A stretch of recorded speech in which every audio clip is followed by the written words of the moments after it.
All right, make sure our host audio is on here. How's everyone doing this evening? Hope doing great. Got a lot of stuff going on. Didn't prepare anything fancy for the show at all whatsoever. Did so much research getting ready for this thing that I figured that's what matters, so that's what we did. So everything's real nonchalant. It just is what it is. I want to welcome everybody to Enigma Recon. This is episode 13. We're going to be doing special on the SAR technology, the Doppler tomography that was used. Turn this other volume down here. I can hear myself. But anyway, we're going to be going over that and doing a comprehensive analysis, kind of, and bridge the gap between the pro and the layman and the terminology and stuff like that. We'll be going over the way it was conducted itself, but also the person who conducted it, what their expertise is and everything else. And we'll be showing something that it seems like all the experts have seemed to miss. You know, everyone was so fast to jump on the bandwagon with this thing. And let me know how my audio is and everything.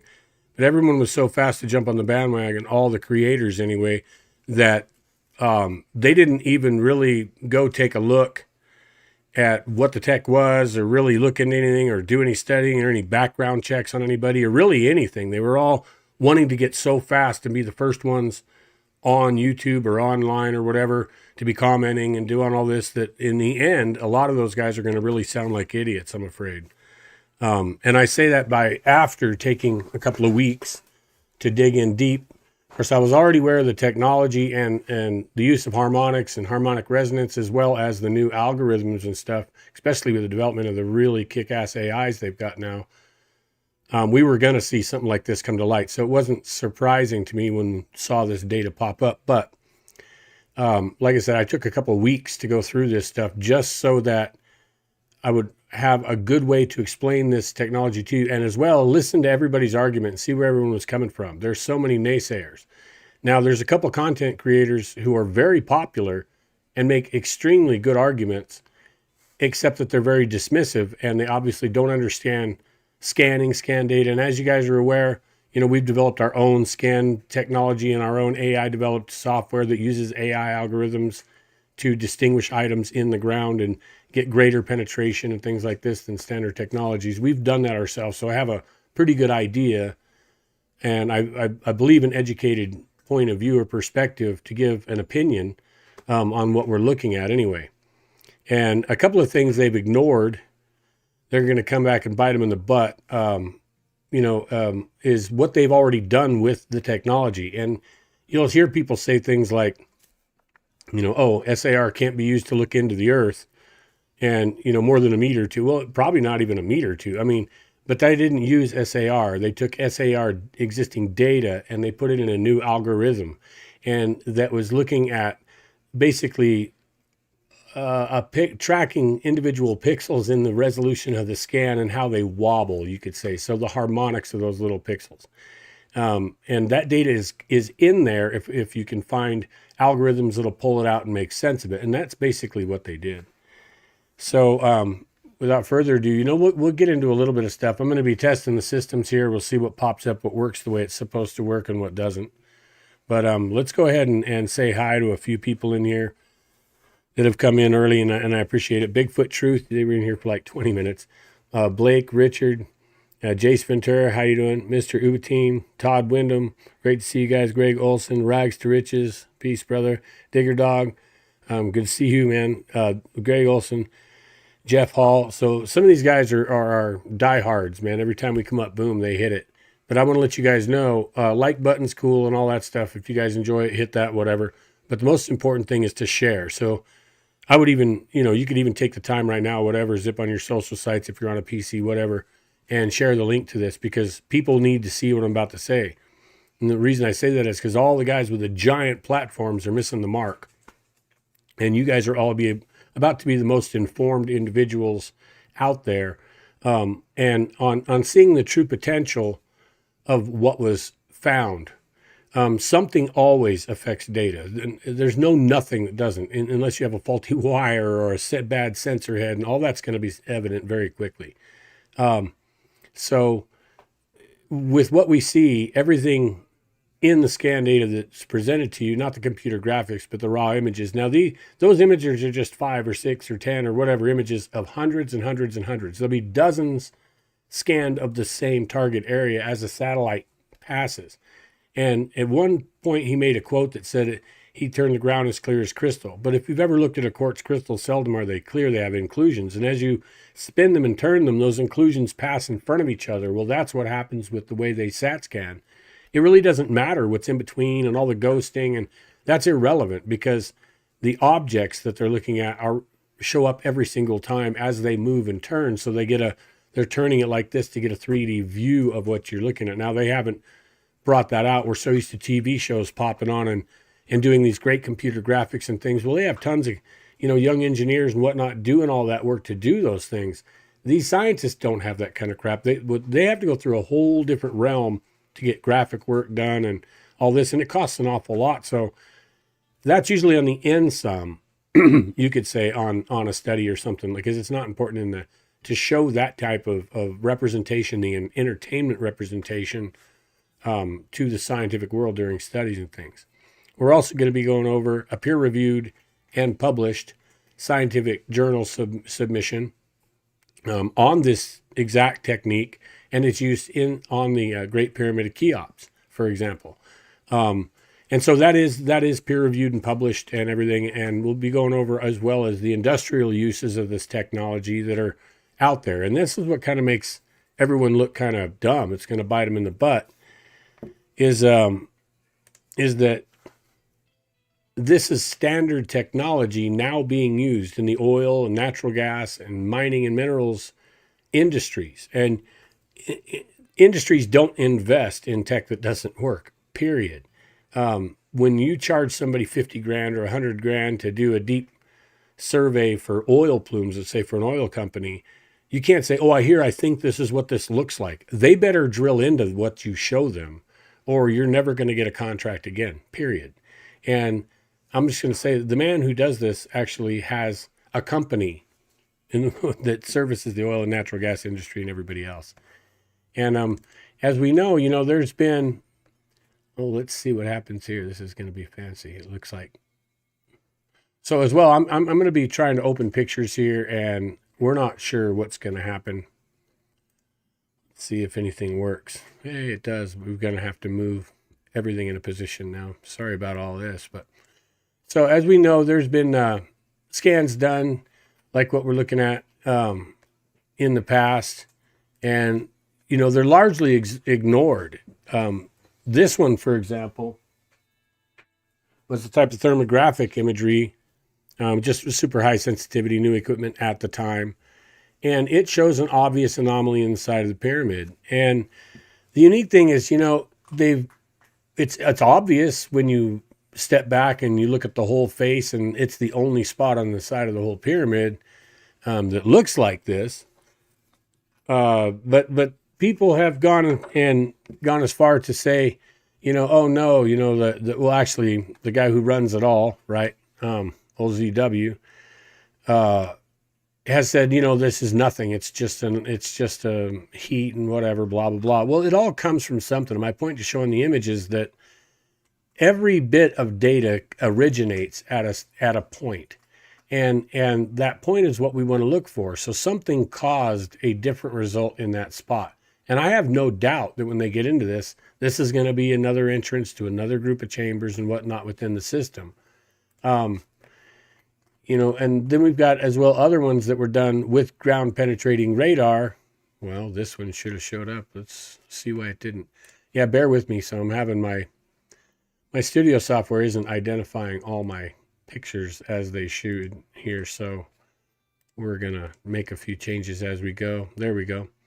So this is another image that was done, and that shows an anomaly. Let's see if I can move it over.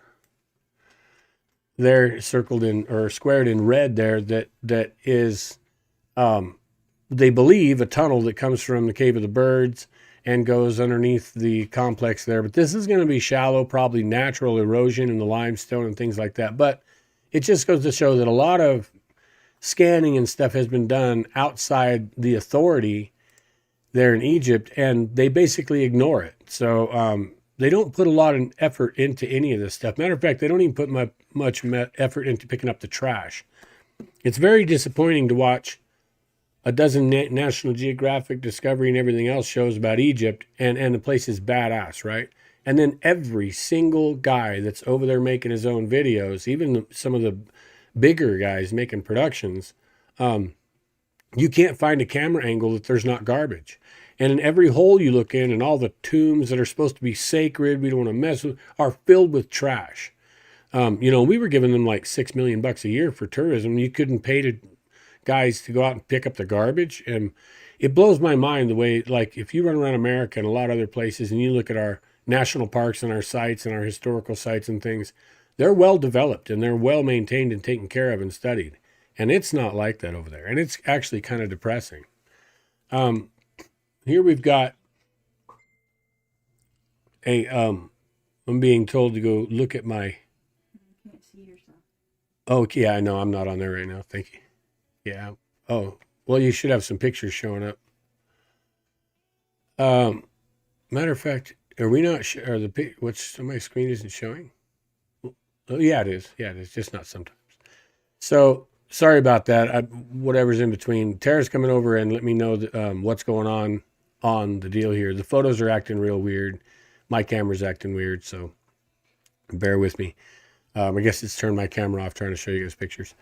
But so this is another image of using what they call harmonic SAR. So it is the SAR technology, but it's being used in the way that they did with the Khafre pyramids and stuff. And in this case, they're actually mapping an ore body in a major open pit mine. And this is part of the standard industrial use of this technology, and it's accepted. And they spend a lot of money, huge amounts of money based on this. And in this case, they're looking at the harmonic signature of mineralized ground, and that's likely to be gold in the ground, versus the areas around it that don't have that mineralization, let's say.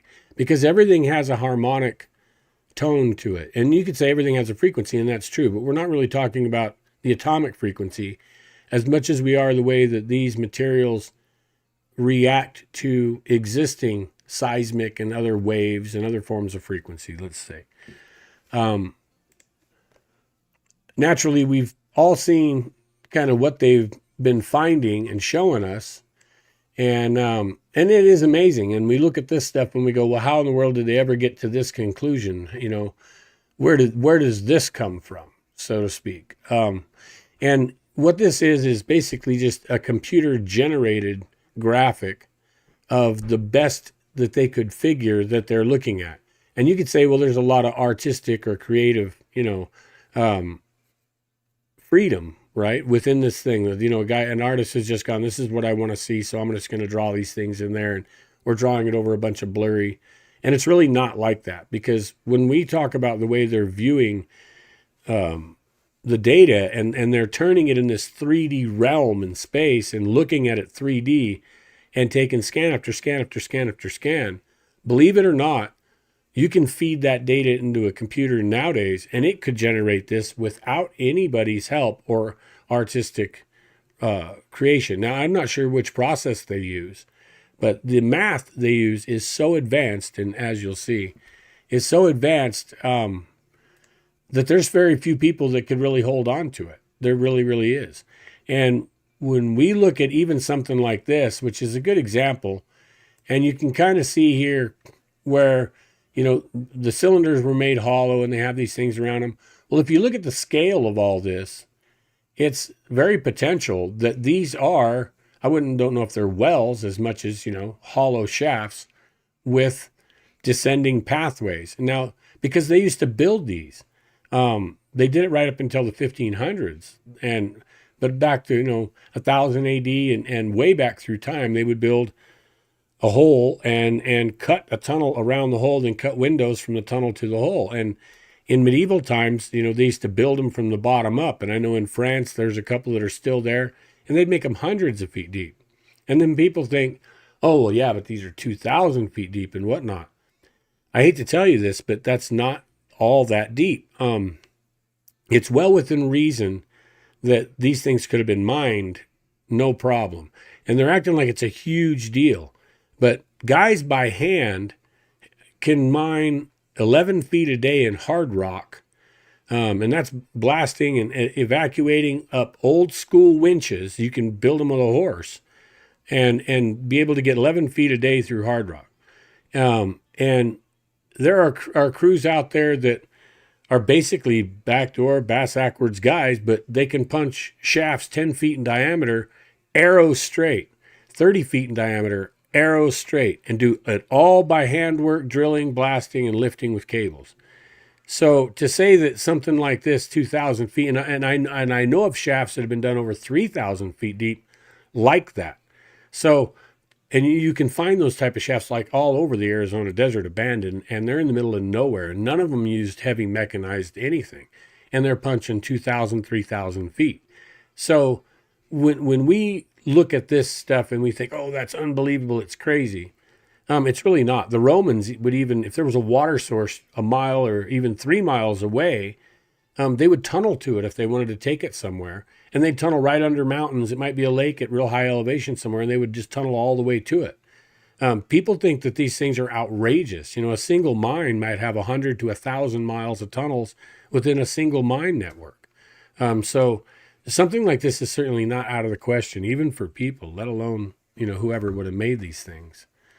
And I'm going to go ahead and I'm going to check out, before we go into the, we're going to go online for a minute, and I'm going to show you kind of what this stuff is and how it all works and stuff. But I'm going to ask if there's any questions going on. Put them in caps so I can pick them out quick because it's just me here. And I'll try to take those as we go. So let me look back here just a little bit. And audio is good. That's great. Perfect. Thank you very much. Okay, cool. Let's see what we got going on here. All right. So we're going to open up, let's see, we'll just open up Old Explorer here. See what happens in the streaming software. It'll let us have a window. Well, that was supposed to work.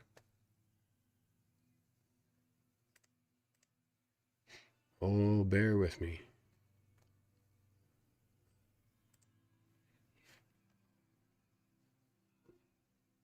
Wow, this is exciting. You know, I use Streamlabs, and it's usually incredible. And not sure why it's acting up at the moment, I mean. Seems to be. Okay, I'm not sure it'll go stay busy for us, but it looks like it came up anyway. We'll see if it'll just keep working. So this is actually where the research paper done on the Pyramid of Cheops that shows the internal structures of it that were done by the same guy with this SAR Doppler tomography. And they were launched in 1996. And all they do is publish science-related articles. And you know, their mission, this is all stuff you guys can look at or whatever, take your time, but this is a brief history, their mission and values. You know, as a pioneer in scholarly open access publishing, MDPI has been serving the scientific community since 1996. Our aim is to foster scientific exchange in all forms across all disciplines. MDPI's guidelines for disseminating open science are based on the following values: open access, timeline and efficiency, simplicity, high quality service, flexibility, rooted in sustainability. Now, if they have their, so the MDPI stands for Multidisciplinary Digital Publishing Institute. And the study here under them is under remote sensing. Synthetic aperture radar Doppler tomography reveals details of undiscovered high-resolution internal structures of the Great Pyramid of Giza. And this is their kind of summary of it. And what we're going to do is go ahead, go into the file here, and we will pull up, well, we'll try to pull up, let's see where it is. excuse me for just a second. I'm glad you guys are patient. You guys are the best in the world, by the way. We're going to open this with Edge.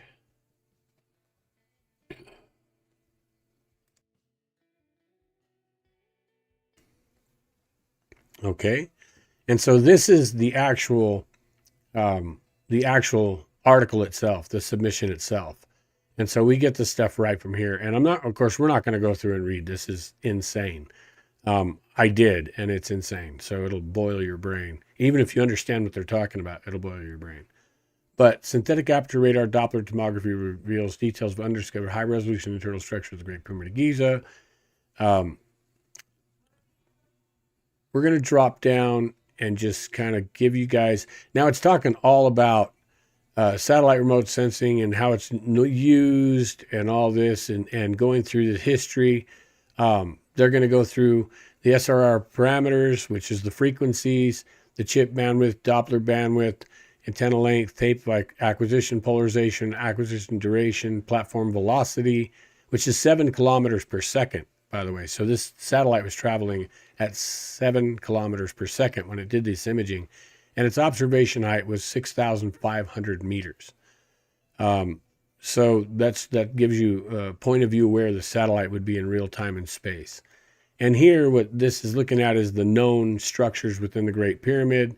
And then this is basically the actual registrar of the micro vibrations or the harmonics. So the technology is called SAR Harmonics, or Harmonic SAR is actually his company.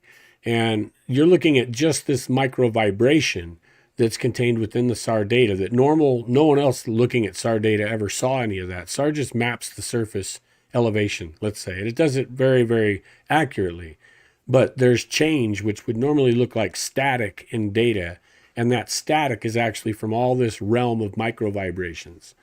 And these micro vibrations are what they're reading. And from one or a couple of perspectives, they would just look like static or snow. But when looked at as a mass database all at the same time, comparing hundreds of it with a computer comparing hundreds of images, these commonalities or points of reference that are actually something, excuse me, repeat themselves. And when they repeat themselves, then the computer can show them. And this just gives you a brief idea of what they're doing. Now, you can notice the math. These are all the formulas that how this takes place, where they get this information and how the filters work, and everything else. And it's extremely complex. It goes right down into, you're talking Doppler shifts or time shifts in microseconds. I mean, little nanoseconds of time is what they're actually looking at, and the distortions and the relationships of all of that. And we can just kind of zip down through some of the math here being used. Now, the guys, whenever you hear about all these guys start talking about, they act like this guy's a kook. And he's far beyond a kook. The technology and the science. Now, all this is 2022, and we're in 2025. So this was all done 3 years ago. And no one made a big stink. No one said anything until the results from the new stuff. It was all fine. What he was doing was accepted and fine until these giant fines showed up. So why do the fines, because they're hard to believe, then make us discredit the technology? And you'll notice that everybody's attacking the technology. It doesn't work. It doesn't work. What we're going to show you is it absolutely works. It works beyond a shadow of a doubt. And there's proof. And that's what it is. And so the image, though, you see right here is of the Great Pyramids. And this is a SAR image representing the interferometric repeat pass phase of the Giza Plateau. So what it is, I've got a picture.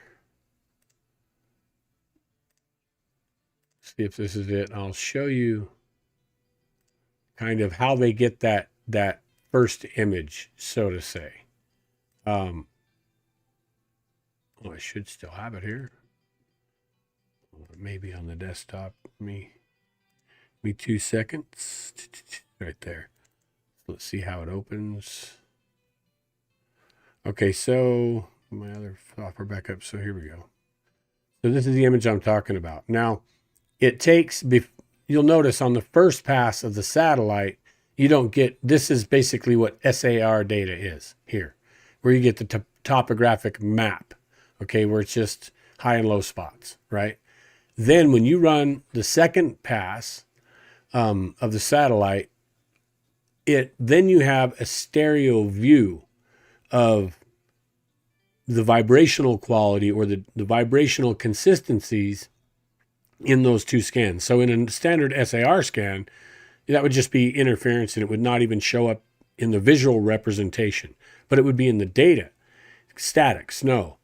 When you run another satellite over it, and now the same points in the static or snow can then be picked out with a computer algorithm, let's say. Okay, so that's kind of how they achieved. Here, I can shut this off now. That's how they achieved this stereoscopic view, the multicolor view here you see. So this would be two passes. It's not standard SAR data whatsoever.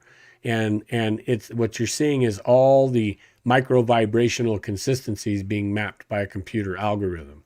And that those micro vibrational consistencies are now giving you an image instead of the SAR data.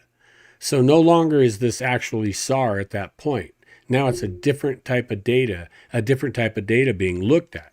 Now all the pros out there and all the guys are going, oh yeah, this is SAR. SAR can't do this and that. So just to get right off of that, you can say, yeah, SAR was how it started, but that's not what we're looking at in these pictures. And you can see how what they did with this is they used a lot of controls and to program the system to calibrate everything so it knows kind of what it's looking at in the 3D time and space. And like I said, it's extremely in depth.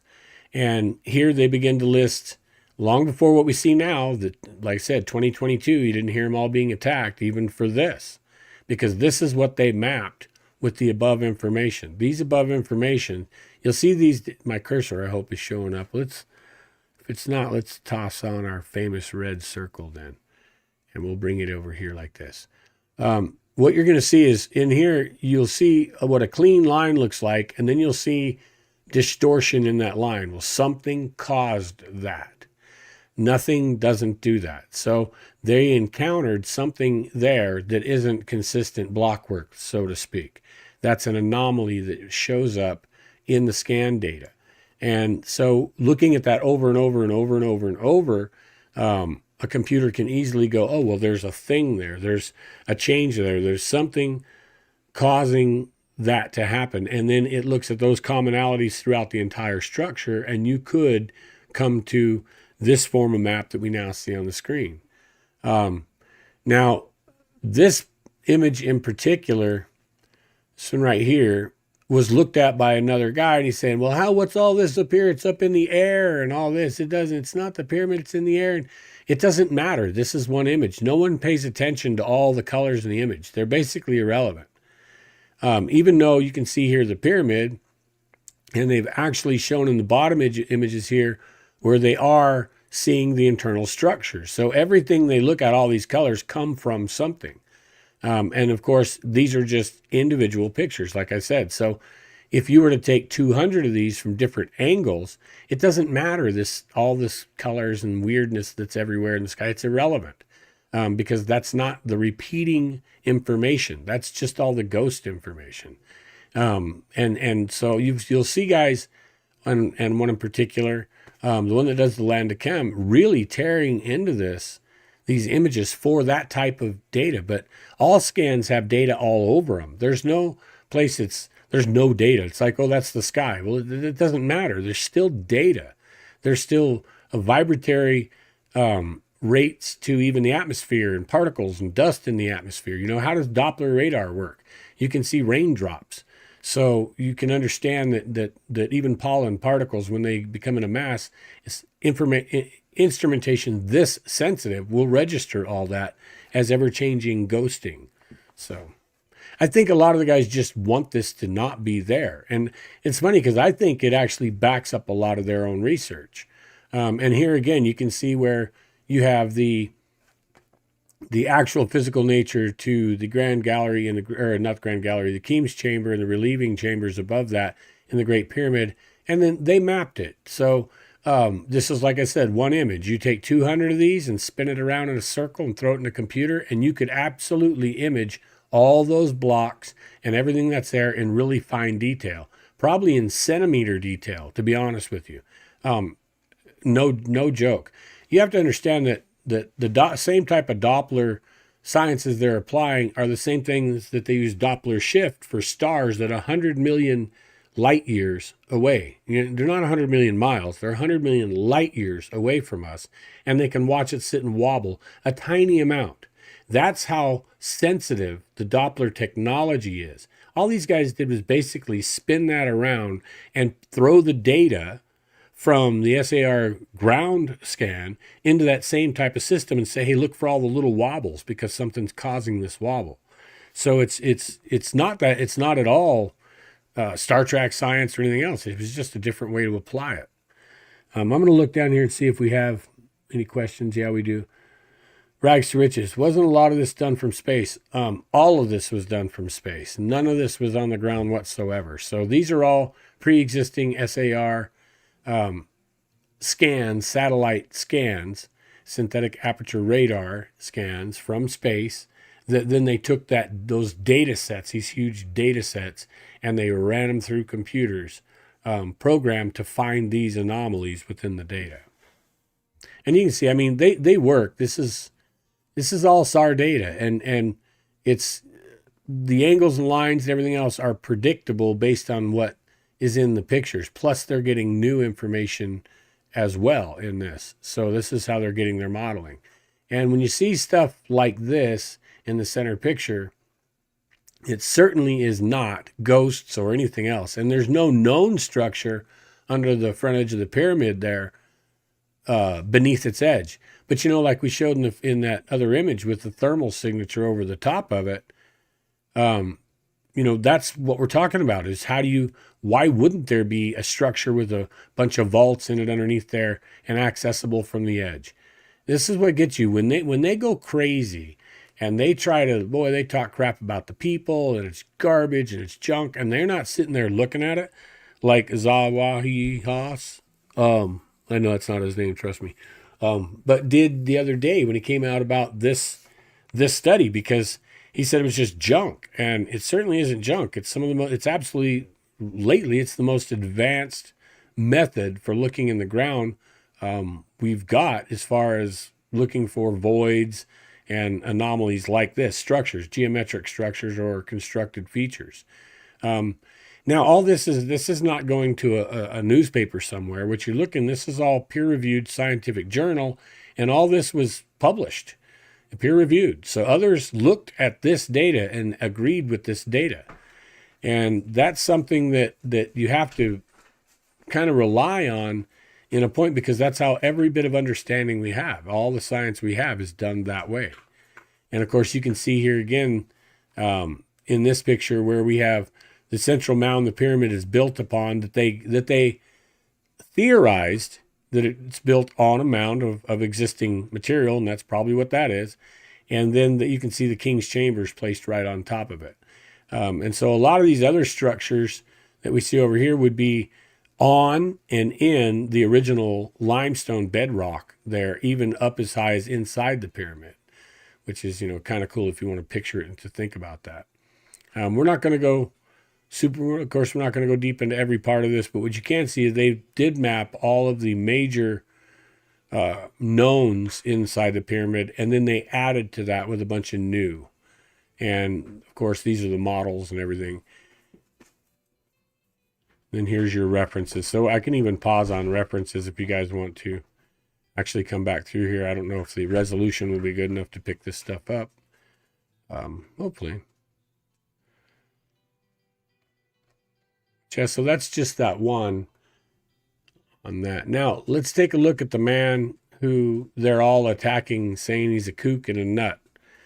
So these are all studies that he's been involved in. And of course, we'll just look at the first page here because there's several pages. But Space geodetic monitoring, engineering structures, low rank pulse, sparse decomposition, localized radon transformed ship wake detection. So they're looking at localized radon emissions to find ship wakes.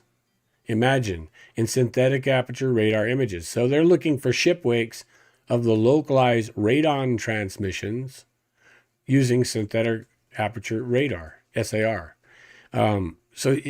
Talk about experienced in finding ways to use this technology.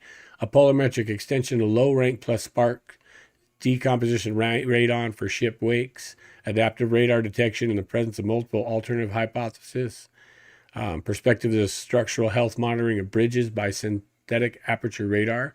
See, because the microharmonics can tell you where a weak spot in the concrete is, because it's going to vibrate on a harmonic rate completely different than everything else. Temporal convolutional neural networks for radar micro Doppler based gate recognition. Now you can imagine what that is. Convolutional, right? Neural networks for radar micro Doppler based gate recognition. That's our tiny itty bitty micro vibrations. And this is developing the technology and the computer understandings to be able to do that work. So, I mean, this guy's, recovery of partially corrupted SAR images by super resolution based on spectrum extrapolation. So that's using a computer to predict where missing data would be. They developed that. The ongoing destabilization of the Mosul Dam is observed by synthetic aperture radar interferometry.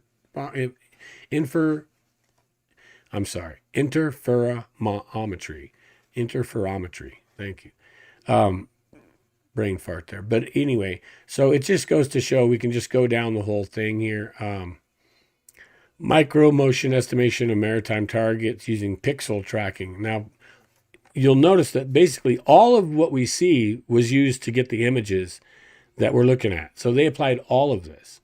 The pixel tracking is talked about a lot. People don't understand what that is, but that is the same thing. It's a 1 pixel in the high resolution scan image.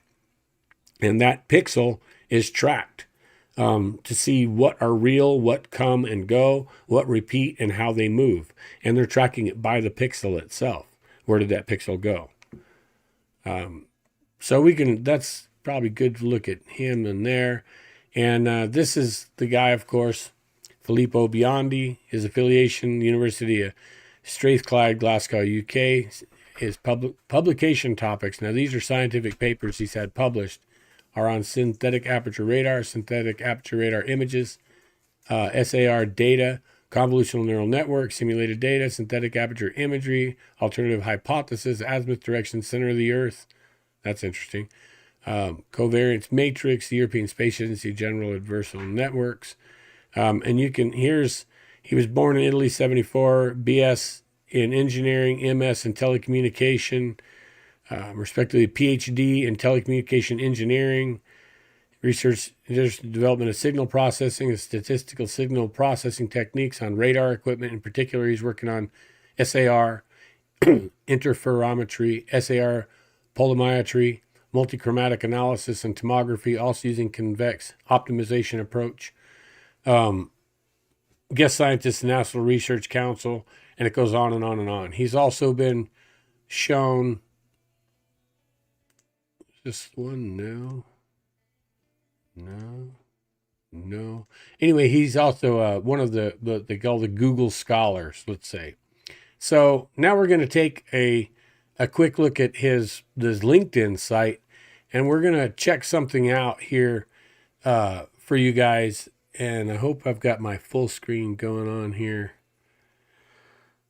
Screen capture. We're going to open this up. And we're going to take a shot in the dark and hope this goes for my full screen. And I'm going to just play this for you and let you watch what he posted. Now, if you read the text up here, it says, the Gran Sasso Italia become transparent like crystal. That's the mountains. These are mountains. The Gran Sasso d'Italia mountains become transparent like a crystal. And the physics laboratory built at 1.4 kilometers below is visible. Now, what he's imaging, this is another one that the naysayers not going to go out and show you. What he's imaging here is their own laboratory, the lab that they often work in. And it is 1.4 kilometers deep below the Gran Sasso d'Italia mountains. And they imaged their own lab. And they did this before they did the new stuff. So they have very good references to what is down. And this is 1.4 kilometers deep, mind you. So let's go ahead and go to full screen. And I'm just going to hope like crazy that you guys can actually see this image. I was going to kind of maybe wait till it shows up on my back feed on my phone here. I think it might take a little long. I'm going to go ahead and play it, and we'll just, if it doesn't show in a minute, I'll redo this. So what we're seeing though is a transition. Oh, I better get my camera off of it. Let me redo this because I'm right on top of what we need to look at here. Let me get my ugly mug off of this thing. Okay, let's try it again, shall we? So what we're seeing right there in the stopped version of this right now is an actual drawing or technical drawing of their laboratory from skewed to the perspective to match the satellite view. Okay, and this is what the satellite view is showing us. And I really hope we're all on the screen here. I can't control where it is right now. Kind of looks like we're on the very extreme right hand side. So let me try to move us over a little if I can.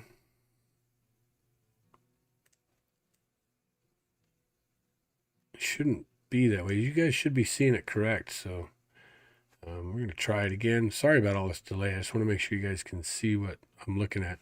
I think it's because I'm using such a wide screen for my home thing here. It seems to be stretching the image for you. So that's not good. I've got it. We can look at it again, but let's just go ahead and play it out on here. And so what you're seeing is, or should be seeing, is the transition of the graphic of their lab superimposed over top of the scanned data. And what you can notice is that the scan data matches their laboratory exactly. I mean, to a T. It's insane. And I guess to get a better look at what I'm talking about, we can just hold on that for a minute and turn off our screen capture here and go over here. Let's go into a B. Here we go. We'll just take up the big one.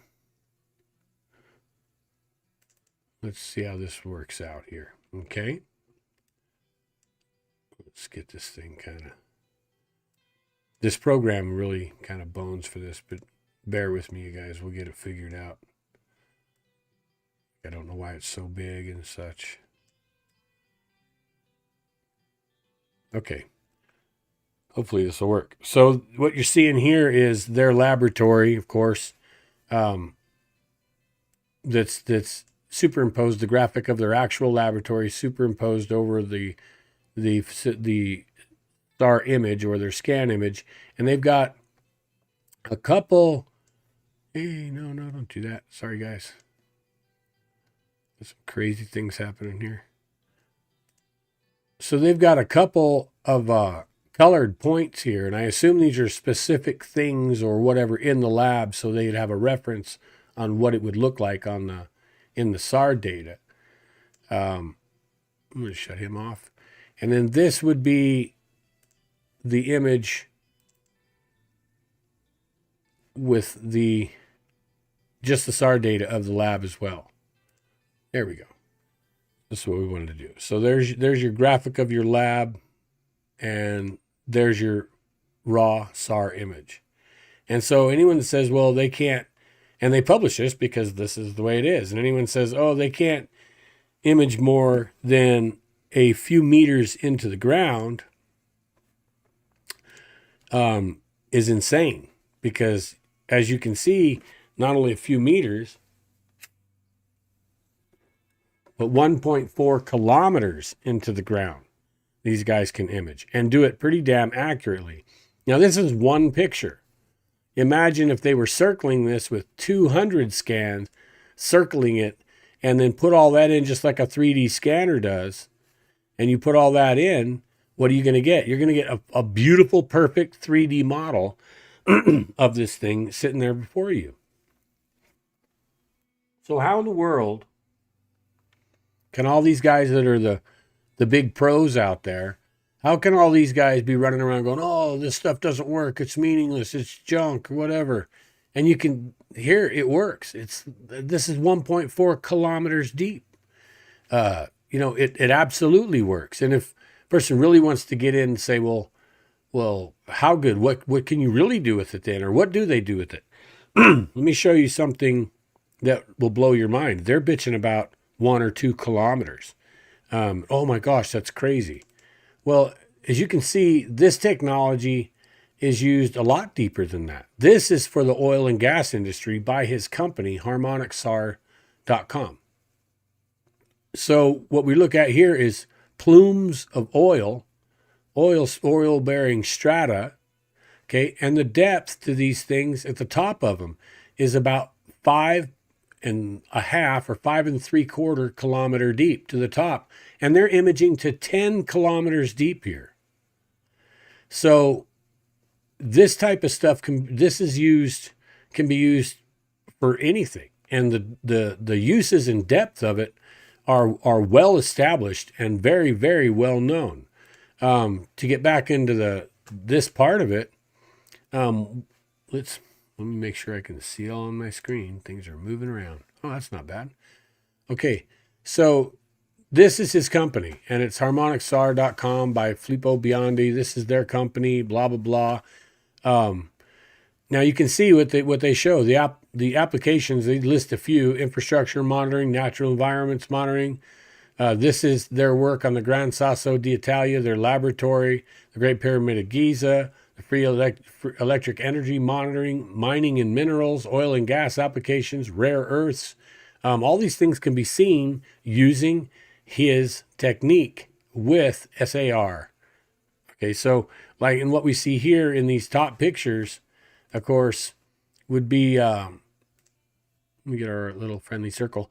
This one at the top left here, that's the actual harmonic chart, basically, for the bridge. The harmonic chart, not the radar data. The radar data wouldn't look like this. I mean, it would to an extent, but it's not the same thing, because what they're looking at is the micro oscillations or the harmonics of the bridge itself, and then mapping that repetitively based on probably traffic and other things to see potential failures like what you're going to look at in the red. So you could go there and do whatever you want to the concrete and never be able to tell there's anything wrong with the bridge, but the sound of the bridge, it's like the hum a bridge makes when cars drive over. That's a hum, that's a frequency. Or you maybe have heard that before. Well, that is going to change here and there. And what this does, it's basically listening. It's like putting your ear to each part of the bridge and doing it, let's say, every 1/16 of an inch. You're getting a whole different listening to the bridge. You're listening to it, to the concrete itself and the structure of the concrete itself. And that's, I guess it's just too hard for people to wrap their heads around when all they've got is these raw imaging, like in the bottom here, to go off and they go, oh, look at those pictures. How in the world do they get that from that? And they're really not getting the graphic directly from the data in that sense. It does come from the data, but not the picture you're looking at. The picture is to show, hey, this image here is this. They've done the work to prove what the stuff is. That's something that we have to understand about the whole deal, is they've done the work to qualify it, and it's proven. It's as good as a camera. It's better than a camera, because the camera is visual and that can be kind of screwed with, but sensor data is different. It's not, the visual sensor data is one thing. Magnetic sensor data, for instance, something has to affect a magnetic field to affect a magnetic sensor. So In all these things, they've proven that they can, when there is anomalies, they can decipher the anomalies and get right into what they are. Now, we're going to take another look here. And we're going to open up another file. We're going to go into the work I've been able to do on this stuff and get you another view, so to say, another perspective on the gravity of why they're probably really attacking this. Since obviously it wasn't the Great Pyramid they were going to town over, right? That's been out since 2022, and nobody really threw a big stink. It was like, whatever. You know, they just kind of brushed it under the rug because that's not all that intimidating to them. Even those cool structures and all the other stuff they found in there, they could say, well, those were the ramps they originally constructed to build, so it has a different harmonic, whatever. But so why then did they really go ballistic? And you'll notice there was a term, there's words they used, one word in particular, that threw the whole thing under the bus. And it's not those pillars, and it's not those spiraling pathways or conduits or whatever they are, and any of that. It's the word city. Okay, because that's not supposed to happen. It's bad enough that you have thousands of miles of underground cities and tunnel networks all over Europe, Turkey, everywhere, that have been explored, found, and they've been mapping those things. And there's thousands of miles of them. Now that's one thing, and that's something they have a hard time pondering. They don't like to discuss that a whole lot because the implication. But when you say city, and it's implied beneath the Giza plateau, when there's been channeling that talk to us about the halls of Amenti, so to say, and then there's been historical record, many, of great halls. And something I want to remind you is not this city, but in Egyptian lore, they call it the city of the dead. And here in a minute, we're going to get back into that. And I think it might give you a new aspect of what that might really be based on what we're actually looking at. The image we're going to throw up in front of me now, of course, here, it moved everything over again, so let's put it back, is their scan. All right, let's go over here too and move that back where that's supposed to be. Sorry guys, thanks for your patience. So this is the scan that they show everybody that is basically the whole site. This is the scary one, and this is why they say city. And I'm not sure basically what you guys see when you see this. What exactly this in particular means to you, or what it appears to be to you. And what I want to do is give you some perspective on what we're looking at.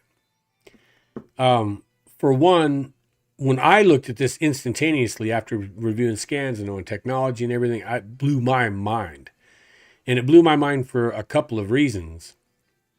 And mainly is that what is being inferred here, if everything else is correct, okay, is indeed what I would just immediately call a city. And I'll show you why here in just a minute. And as well, the other thing that blew my mind is how a person in particular, and one guy was the guy from Landicam, which I'm not down on him whatsoever. I love that guy, man. And the stuff he's doing is awesome. But to throw all this just under the bus that fast and just junk it. And this is one image in particular that he showed, and he says, well, they say the pyramids are in here. Where in the heck are the pyramids? And this and that. And not just that, but to ignore, I guess, all these linear features, to just throw those under the bus as well. Like, where did all these linear features come from? What we're looking at here.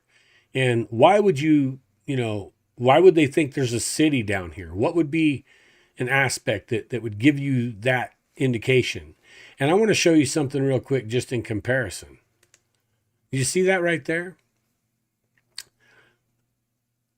Take a really good look at it and just kind of let your mind absorb the lines and the geometry and everything of that little city coastline. And then take a look at that. Let's go back and forth. Okay, even this long linear feature. It's funny because you see the scale, and that's what I did. Is I actually scaled this to match what a normal roads and neighborhoods and things and would be like for our scale, for people our size or a little bit larger than us. And what we see is something uncannily similar. It really is uncanny. I mean, even the directions of major thoroughfares and things. Now, there are some differences. Like on this side, we can, on the left side, and I'll show you where everything is here. We'll just do it this way. So on the left side here, we have some circular features and things that are not in that other city or whatever. So those lines are off. But the major roads and things actually line up with the other version that's a modern day Florida coastline, let's say. And in this image as well, you can see what is the pyramid of Cheops, Khafre, Menkaure, the pyramids of the queens all laid out. And if I pull this image back off and give you this one again, let's see, maybe we can just go through here. If we give this one again, you'll kind of see. So right here we have the three pyramids of the queens. This is Cheops, this is Khafre, this is Menkaure. This is the chambers discovered inside of Khafre. Okay, now, I'm not sure why other anomalies didn't show up in some of this other pyramid stuff, except it could be a contrast or value problem. So that these are so large on the scale, these anomalies, that the scale was too small to show much, because we do actually show the internal structure and layout of the Great Pyramid, but it's very, very faint in the data, which means that this stuff is throwing much more micro vibrational or harmonic vibrations than what's in Cheops or what's in or under Menkaure or the other chambers that we know are up here. So this is by far much more valuable. The other stuff is just considered background data. It's so finite. If you go down here and look and bump up the scale, let's say, or the sensitivity, you'd be able to see the internal structures. But I thought they would actually be a little more blatant. But of course, these are the signatures of three outer pyramids, and they barely make a halo. So I guess it really shouldn't be all that surprising that that's the case. And so here again, you can see the layout of what all the linear features are within the set. And I think we have one. There we go. So, and then here you've got one without the scan in place. And it's interesting because if you were just to go, draw a stick drawing of a city in front of some hills, this is exactly what it would look like. A bunch of linear features, avenues crisscrossing, lanes that split, run around, connect. You can actually see finished formations all the way around the corners here and things. What was interesting to me, once I did this work, is there's something here that's blocking the data, that's changing what all the background vibrational ethics would be, and it has straight lines. And I don't know what's doing that. And you can't really see it when it's in the data. It just looks like kind of a hollow spot. But I just follow the linear forms to certain stop points in the pixels. And when you do that, they show a very almost geometric hole in the data, which is really, really interesting. And I don't think this is our 80 by 80 meter cube, because this is far bigger than that they talk about. But also, then I took those same lines and overlaid them onto this map just for a comparison. And I couldn't get over how similar a lot of the linear features are to the roadways that would be here in perspective. And the reason that it's like that is because what we're looking at here is a real form of geometric features that are there, just like their laboratory is there. These are all down there, and they're so uncannily match a grid form of a city structure. It's ridiculous. Now, something a couple of you may notice is you might say, oh, well, Cairo's right in front of the pyramids. And from this angle, looking across these lines where the tops are and the effect, the kind of stretching effect that's this image is under, it's like a wide angle lens kind of. What we see here doesn't seem to match Cairo, because Cairo does come right up to the edge of this stuff. But then these would be the roads of Cairo, because they're clearly visible. And when we go and we look at those roads, first thing we've got to do is take a look at what direction that our scan is looking from, naturally. And so as we looked across that, we could see the 3 pyramids of the queens. Let's grab a circle. You can see the 3 pyramids of the queens here, and Cheops. And I actually like to call them Khafre and Mykoneros, because I don't believe that these were ever tombs. So I don't really think they should be attributed to Khufu and these guys, but whatever. That's the popular way of doing this. But so our view from the satellite is from this angle across here. And this, of course, is a modern village. And what we should see is a linear form straight across the front with a pretty good gap out from it. That's what we should see in the scan image. And we don't see that. In fact, if we want to take another quick look at that, this region in the bottom down here should be totally full. There should be no gaps in that, because this isn't a small area of neighborhoods that lead up to the pyramids themselves. In fact, it's a great deal of area leading up before the pyramids, a great deal more than what we're seeing in the scan data. So we're not seeing the streets of Cairo, and we're going to look, this is backwards, almost on the exact same perspective that we're looking in. And you can see, how far the city goes off in the distance there. And we're only seeing a small strip, what would be maybe represent out to here, to in the front, maybe to here. So none of this is visible whatsoever in the scan data. And as well, we can look at the linear features, of course, of the roads again real quick, so we can kind of get it in our head of how linear and line-like, and these are long, straight, linear features. If it goes at an angle, you're going to see it. And then when we pull up a version, let's see who's farthest back here. So now at the top here, I'll show you where the Great Pyramid is. So up here at the very, very top, where my red circle is, way up here, is your Great Pyramid. And this is our same perspective, same point of view. And you can see how much city there would be between there and there. And not only that, the roads, there is no linear roads like what we see in those other images. They just don't exist. And we would see, and here we see the parking lot roads, we see everything around the pyramid areas, and you can see how there's no curvature here, there's no curved anomaly. Matter of fact, this is all straight anomaly. Sorry, let me grab my circle. There's no curved anomaly on this side over here at all. This is all straight anomaly here, going straight across in an equal line. So none of the roads that we see that are mapped, or the pathways, tunnels, whatever they are, none of these match the map of Giza at all.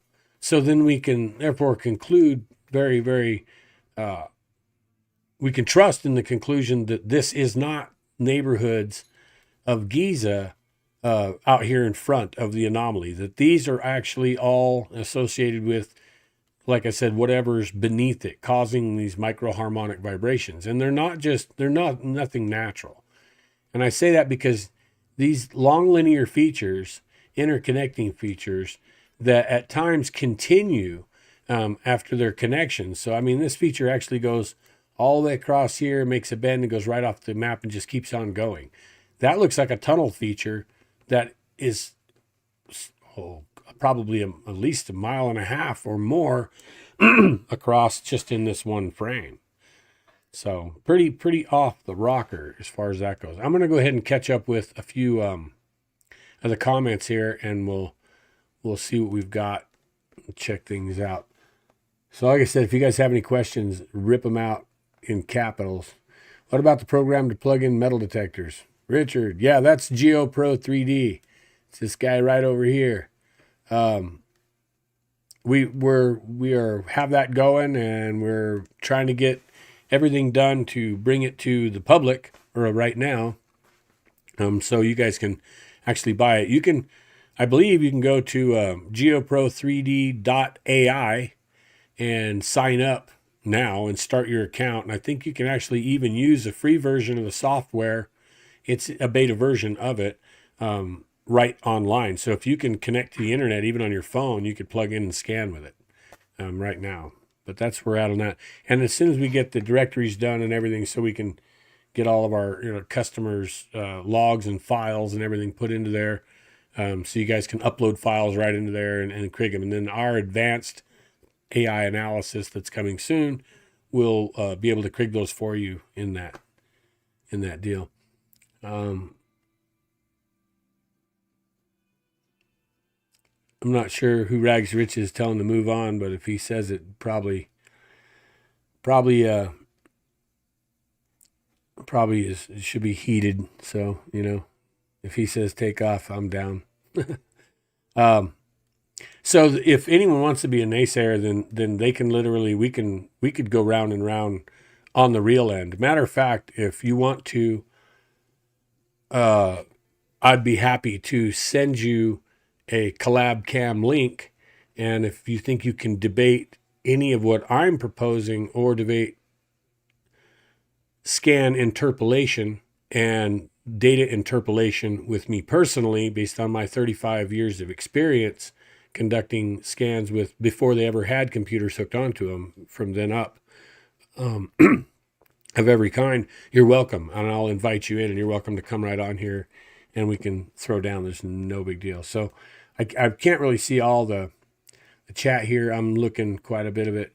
John Trinkle, how you doing? You look like a new name in here. See who else. J Bar.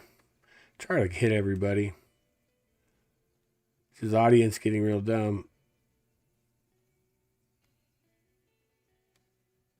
Cat. I'm not sure who Cat is. Thought Cat was a hoaxer. Nice, she's on his show. I'm not sure what show you're talking about, because I obviously don't have anybody on my show. If I have a cat on my show, it's spelled C-A-T, and I usually do have one or two walking around here somewhere. Let's see. I'll try to catch up here. It says, yeah, they want to hide it. They definitely do want to hide it, Richard.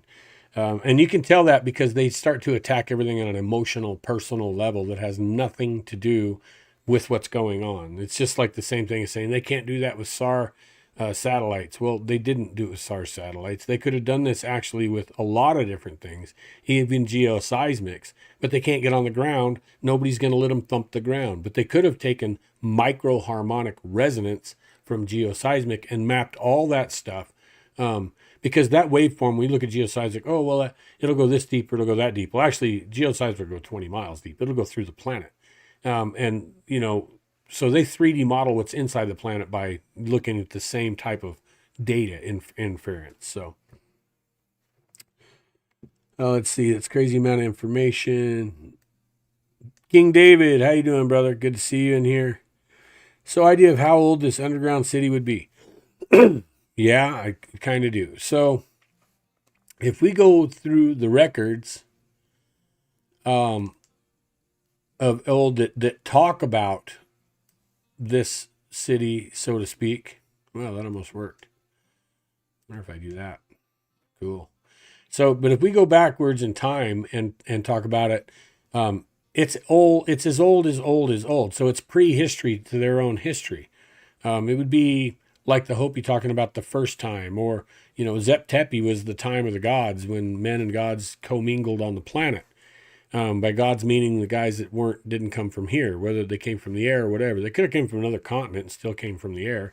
But they related that they came from the stars and everything. So if we talk about, where people were at that time and what potentially could be happening and when those times were, if we look at India and if we look at, like I said, the Hopi, and we look at a lot of others, this thing could be well into the dawn of man. So They found over 100,000 cities in South Africa that are dated literally to right at 200,000 years old. And you can go look at all the science. I don't care if there's any naysayers. Go look at the science. It's not my job to sit and go hunt everything and hand it to you because it's super easy to find. You just don't want to if you're going to argue the point. But that point meaning is this could be that old. We already build facilities far in excess of what they said they mapped. Today, we build them now, far in excess of this. So to think that any society in 200 years couldn't come to the point we have in the last 100 years, mind you, maybe 200 max, that we went from literally just living the same way everyone does for thousands, up into a technological race.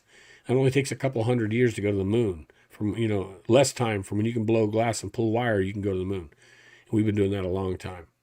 To think that somebody couldn't have or didn't have the ability in the last 200,000 years to have achieved this would be ridiculous. And we're the same people. We have the same mind, the same intellect. We haven't changed any since then. We haven't got any smarter, basically.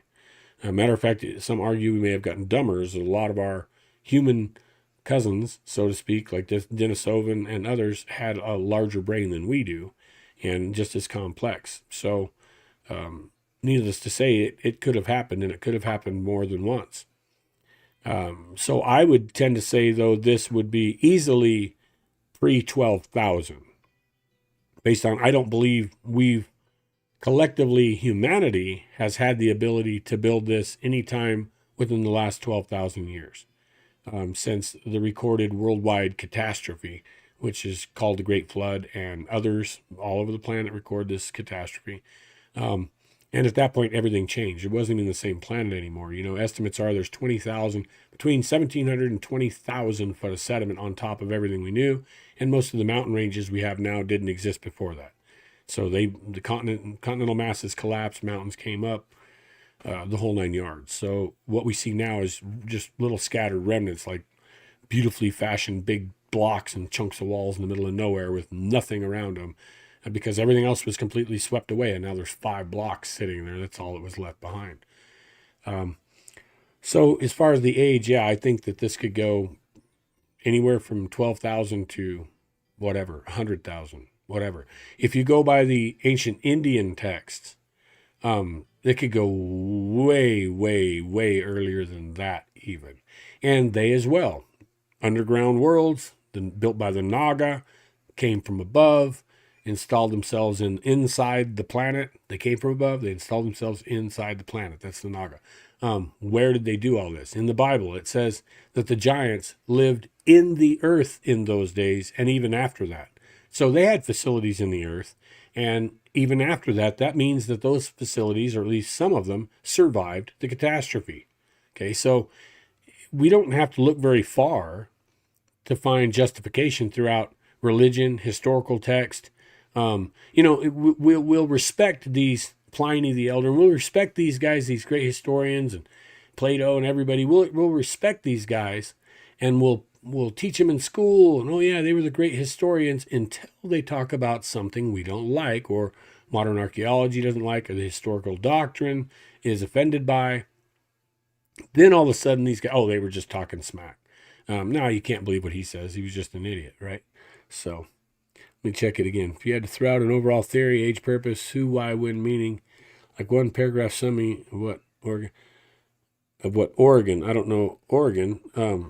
On this, here's what, if I had to guess, let's say, you were to ask me, we're going to take a look at these generic pictures here. What this was, for instance, that is below this. Let's say you had a society. Okay, for one, we're going to throw this out there. So they're from space. Let's say they're from space. There's going to be one commonality to anybody that's cruising around in space wanting to hang out anywhere, right? And that is, you're going to go inside the body that you land on, period. Because Earth is real cozy and we take it for granted. Other orbiting bodies are smacked constantly by meteors, little bitty ones, big ones, 800 mile an hour winds, temperature that'll freeze, break steel, shatter steel. You might have lakes, but they may be methane or ammonia or acid or whatever. The only place you're ever going to be safe is within a rocky body, basically. So things like the moon, ours, Mars, and some of these others, the first thing you do when you get there would be to go inside them. And that's what all your techniques, and that's what we're going to do. We're talking about we're going to go to Mars. We're going to try to get inside the caves in Mars. We're going to go to the moon. We're trying to get inside the lava tubes in the moon.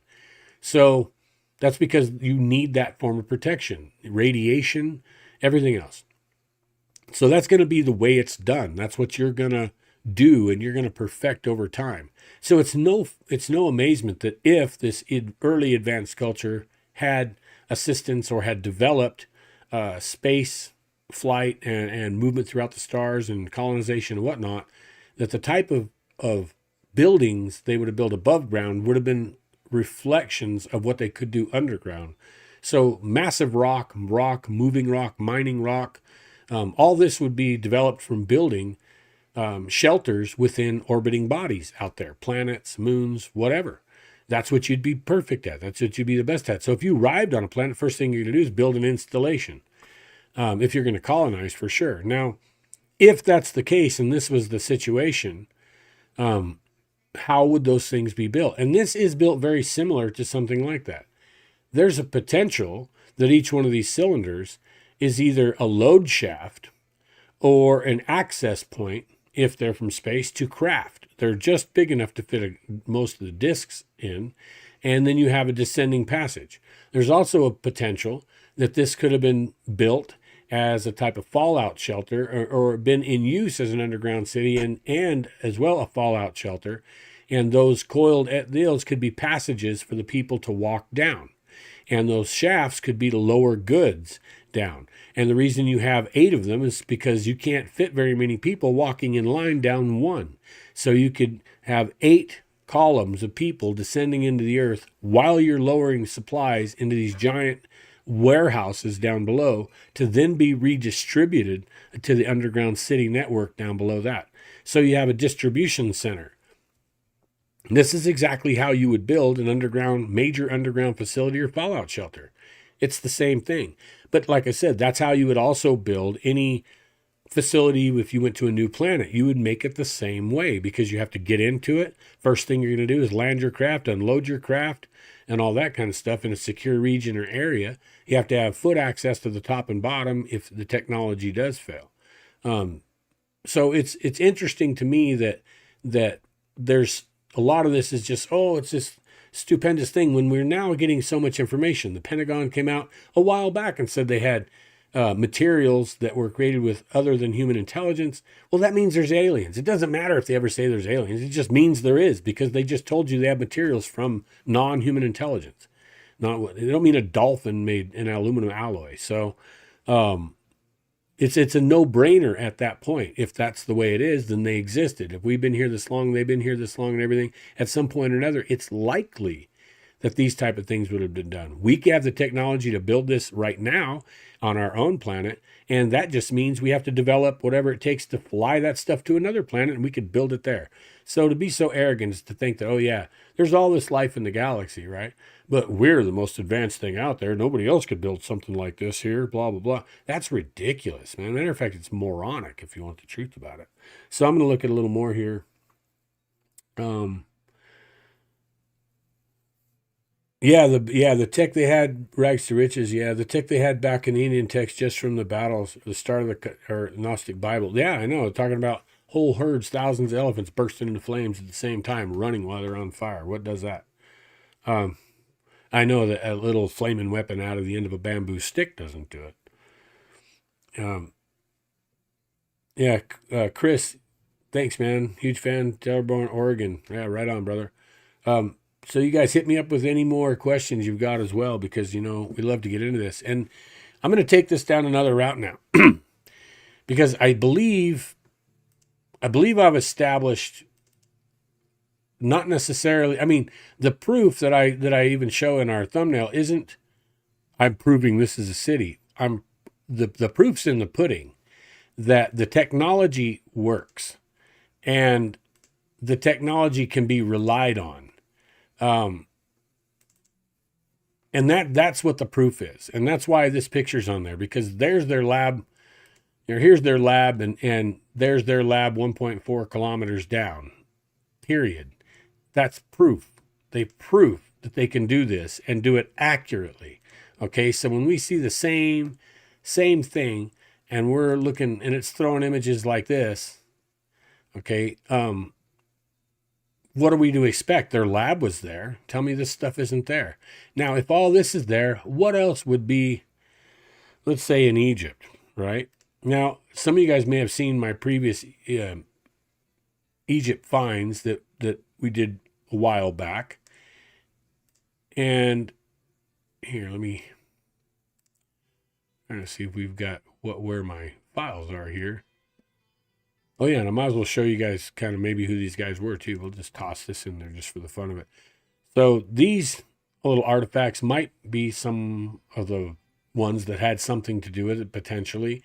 And they're unusual. You can see the context. I don't need to explain it, what those are and what they mean. But this is a being, and this is the same being with a mask on, basically, which would be Vetacocha, who always said if I removed my mask, the people would run away in fear.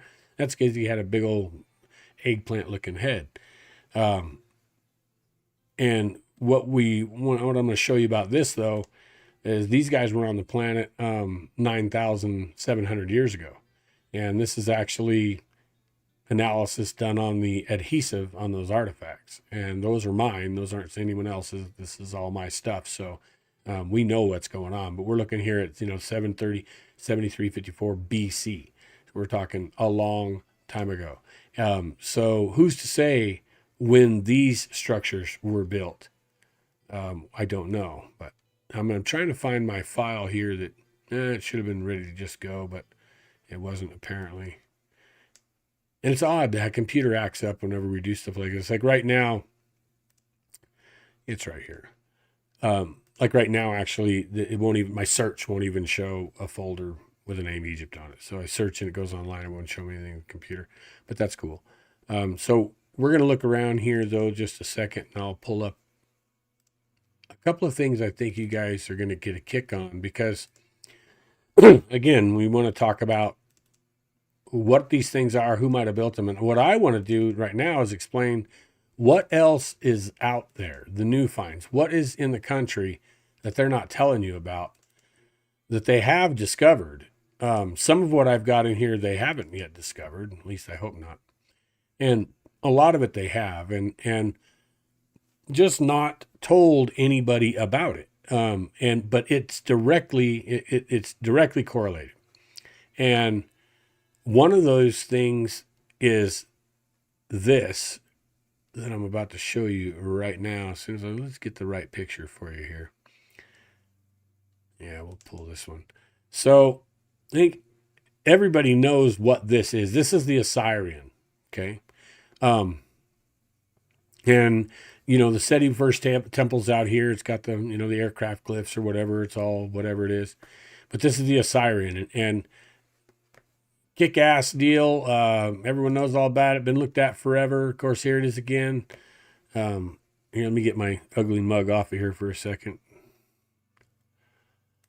All right, but here we are again. We got our red circle going, and right here is our Osirian, and this is the entrance out to an outward ramp that goes up. And you'll see these lines radiating off of here, and that's because I go and found other sites based on these math and these lines that are not told about, and no one bothers to show it on the Pyramid Code or on any of the TV shows. And as well, they don't show what else is here at this location. And so for a broader view, we'll use this one. Oh no, nope. Sorry, that shouldn't have happened. I just screwed up. I'm opening Photoshop by accident. But anyway, so hopefully it doesn't freeze us. That's great. It's okay. We'll just kill it. Sorry about that. Oh, it wants to update. No, don't do that. Horrible. Okay. So as soon as that closes, it's going to close. All right, nice. All right, so let me try to pull that same image. It's not the Photoshop image. Now, again, up here, this is the Assyrian right here on our little red circle. That's the Assyrian, the known. And then over here, if that's the Assyrian, then what is this? This is actually a second Osirian. It's exactly the same size as the first. And what's really crazy about it is the amount of excavation they've done around it. These are all piles from excavation. It was opened up, the roof slabs were removed, and it's in better shape than the Assyrian because this was covered over. This was closed. They had found this thing.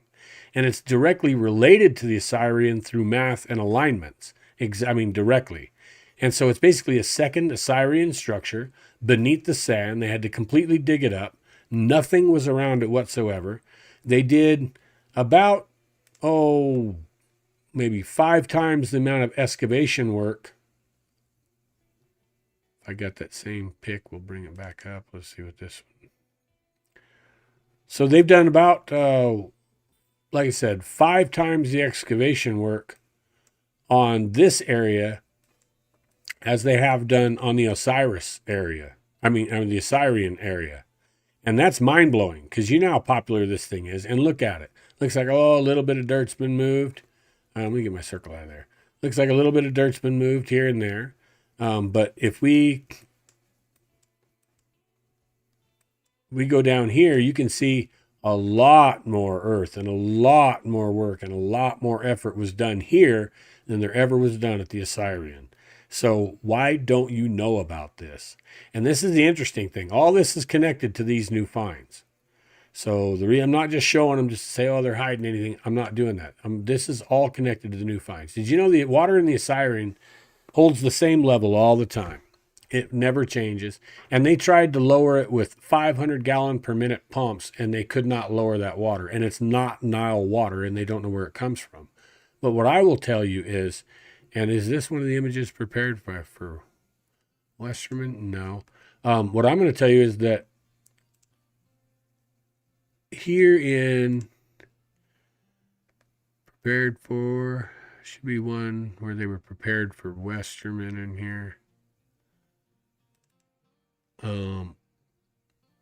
Egypt AQ for Westman. So these were done for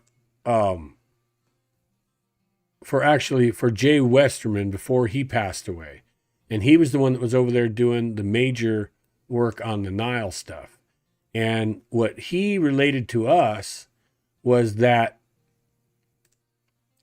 let me get back to my Nile deal here. He related to us that second, or that there was scan data done, geoseismics done at the Assyrian that showed structure. Now we know structure goes down every bit of 45 feet. They know that. So what you see in the center of the Assyrian is actually an island, or, hold on, I got my camera off. Let me put you back on here. So what you see in the Assyrian is a column in the center of the Assyrian that's at water level, but it actually goes at least 45 feet down, that it's standing free in the center. It's not attached to the sides, it's center island. And Westerman told us that they mapped superficially with seismics structure beneath the Assyrian, complex structure, well over 800 feet deep. Now that's starting to go right in there with the stuff we're seeing over there in Upper Egypt, at the lower end of the Nile, you could say. So, or Lower Egypt, sorry. So north at Cairo. That depth at the Assyrian is already giving indicators of great structural work at those outstanding depths as part of something that apparently predates everything else in Egypt and is part of some type of massive, probably industrial feature or structure. Now, the Assyrian is obviously water handling and water conduit and water control, because that's all incorporated in the structure. We can go look at it today. But what else is, and how much of this was interconnected into this stuff? And one of the ways that we see that, at least at the Assyrian itself, is in the math, because the representation in the numbers is what we look at. So the number 4 is basically creation, or the physical nature. 8 is water. 3 is the control of water. And you'll see these numbers here, they range in distances, 4808 versus 4888, 4770, 4460. All these they're kind of redundant numbers that add up to 8 and 3. And they tell you that but below this is water and the control of water. That's so everything they do within the understanding. Let me look for my aqueduct stuff here. Everything they do within these understandings, they always incorporate all this advanced math and stuff, and they incorporate certain numbers, and those numbers. Well, by golly, I'm missing part, aren't we? Let's see if we've got them in here. So, but those numbers, so to say, also mean things. So, like I say, the 8 stands for the infinity symbol, and that's the infinity. That's the cycle of water. So that's where we got the whole thing from. So they use 8 in the math to mean water. I'm looking for a specific. That should have made it over into this computer. So there's also a massive aqueduct feature that goes all over Egypt, and it starts near Aswan. And when they built the Aswan Dam, they actually caused that aqueduct system to flood. I have some pictures of it, but they're not the ones. Oh, wait, actually, let's see what we got here. So this is part of the aqueduct feature, and a leak after they raised the Aswan Dam. And we see on the, here, let me get my ugly mug off of here again. Bear with me. So what we see here in these enlarged areas are massive geoglyphs that are on the desert floor. Each one of these squiggly things means water. That's another symbol. The earliest symbol for water is this. And so what they do is they are on the surface of the desert floor, and they're thousands of years old. They're at least 2400 BC, previous to that, because we see where water's flown on the ground around these things. So we know that's the last time flowing water was in this region. And so we're talking a long time ago, like anywhere from 6,000 to 8,000 years. But what's interesting is there was something buried here that is this long feature here. This is not a road. So this is a road. That's a highway. Okay, and let's get in here a little bit. But this is not. And you can see areas where it has not been excavated yet. Hasn't been dug out. This is where it has been dug out. This is an ancient system. And it's made out of giant blocks of material. And this is an aqueduct. And along this aqueduct, there are the glyphs, of course, that we just talked about, for water on the desert floor. Okay? And they mark along the trail of a buried aqueduct. So when it would not have been visible at all. It wouldn't have been visible. They were marking it on the surface of the desert with the ancient symbols. And this thing isn't small. It goes. And if you look at the degrees, of course, here they are again doing the symbolic degree thing. 200.66 degrees, 266.66 degrees on the turn, and then 277.77 degrees on the next one. See, those things aren't accidents. And we don't build like that because we don't care. Math isn't sacred to us. It's not culturally significant in that way. We don't have to do things in this numerology or with this amount. We build things based on what we want to build them as. We're not regulated by the numbers themselves. But these guys did regulate themselves on those numbers. Now, something else is this picture, and you see what this really is. This is along the same excavated aqueduct. And occasionally there's these. That's a leak, because that's vegetation in a desert nothing grows in. And the only places you have vegetation out there are on those leaks. And in the picture I just showed you, this whole area, this is a leak right here off the aqueduct. And if I zoom into that, you'll even see that the leak itself, the plume starts right on the aqueduct, and then it goes out and forms a drainage plume, and that drainage plume is now growing plants where no plants ever grew. I mean, that's just not in 6,000 years. And when we look at the previous picture a little closer, we'll see that along it are these right here, these little dots, so to speak, these little deals. This is the aqueduct. Here they excavated it with bulldozer. And these are the insets, are the enlargements of those little dark spots. And again, each one of those is a leak. You got another one at that end. You got another one here. And then what's the distances in between those? Exactly, 3,880 feet. Now, what did we say about the numbers? The numbers. 3, control the water. 8 is water. This is an aqueduct. Each of these are to control water. So these are valve stations. What it looks like is the entire country of Egypt, the entire thing, was at one time fully irrigated. And they had this aqueduct and valve networks to distribute water all over what is now hardcore desert. And none of it exists now. Now, somebody has to know about it.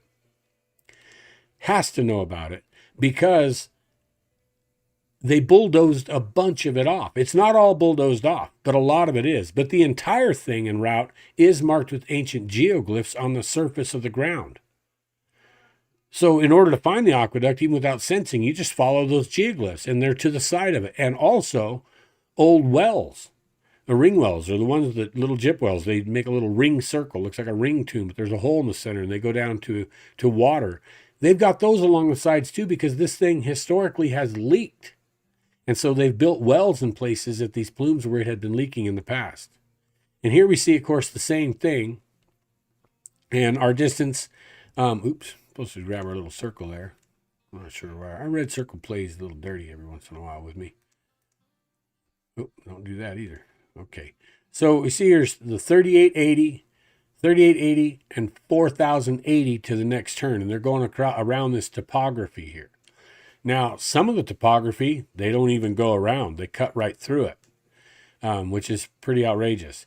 But then, of course, the next distance is right on 3000.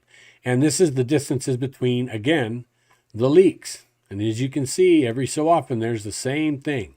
It's an area that it's leaking and foliage is now growing where that thing is leaking. And that's crazy, right? I mean, that's insane.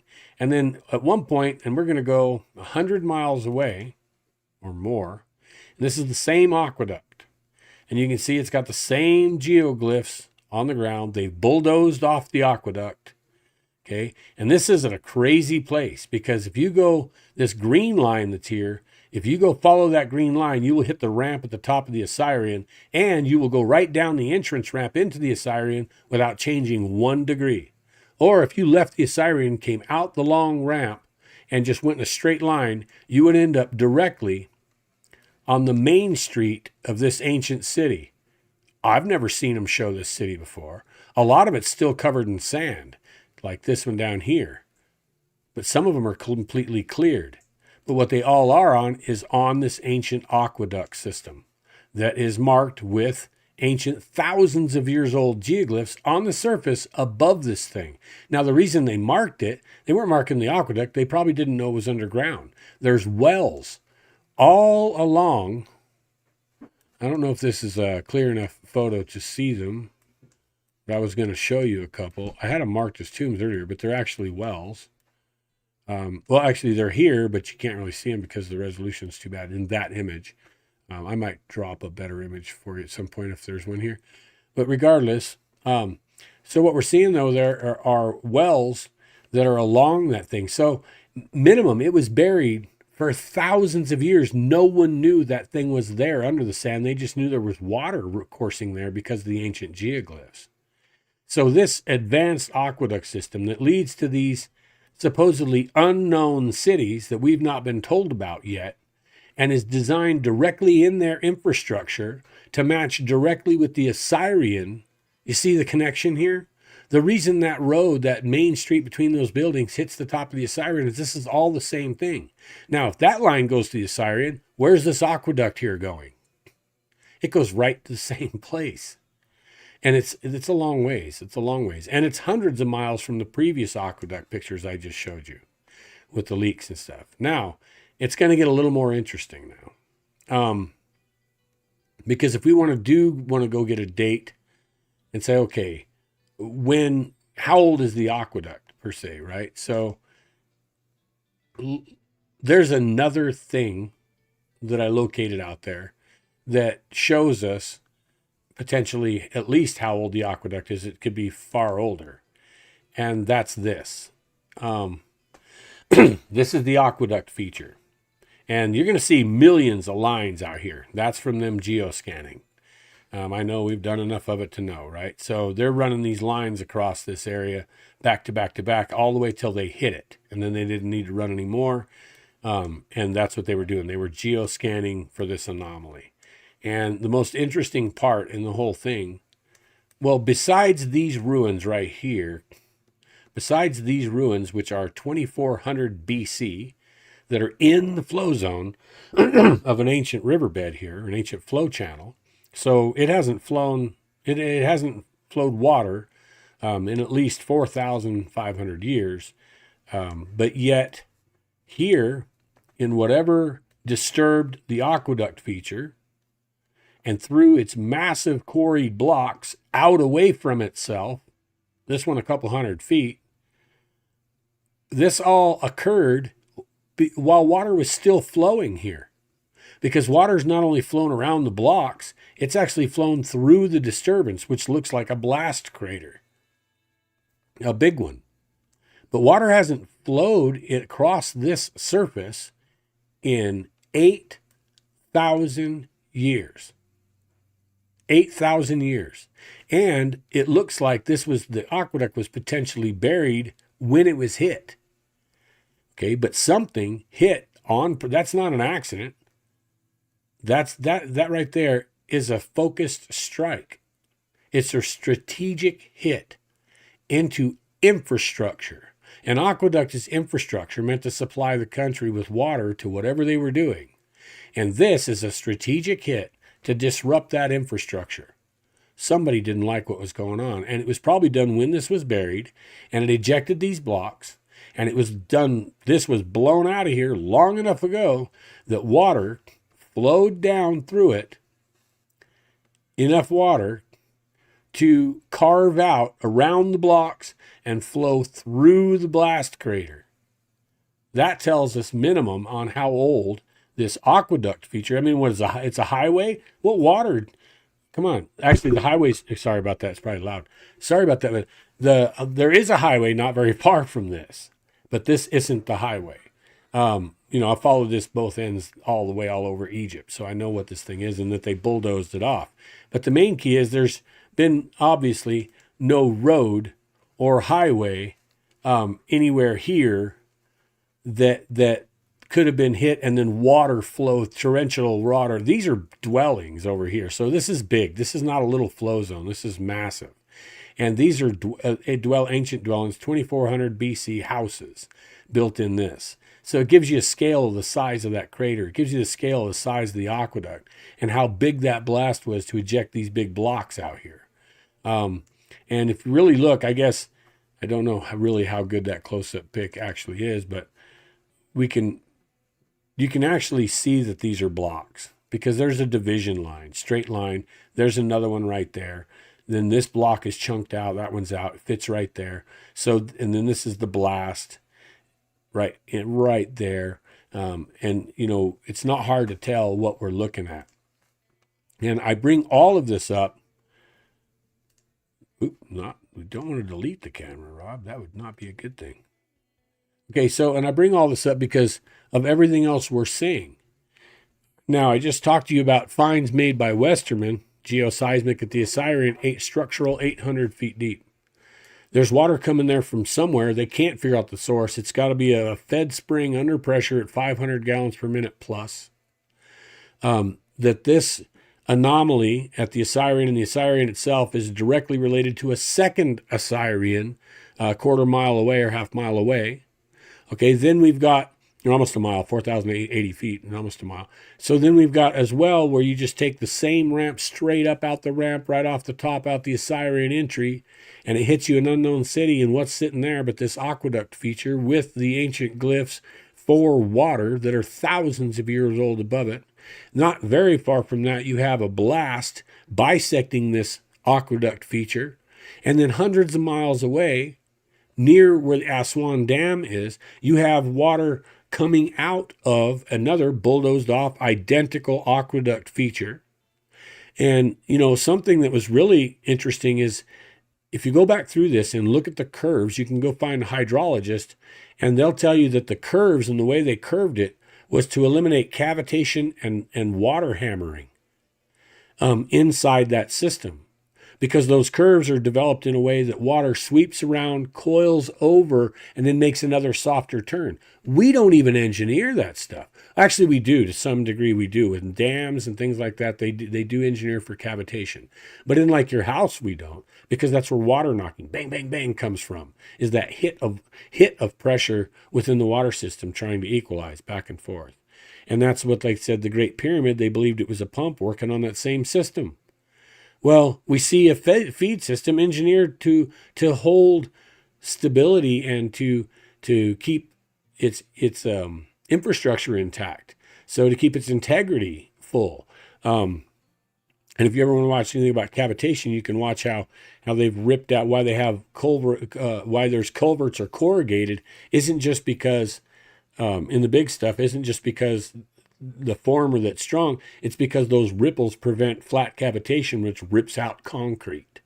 So big high flow systems can easily destroy rock and concrete by cavitation. It's a harmonic flow based on how the water's rolling against the flat surface.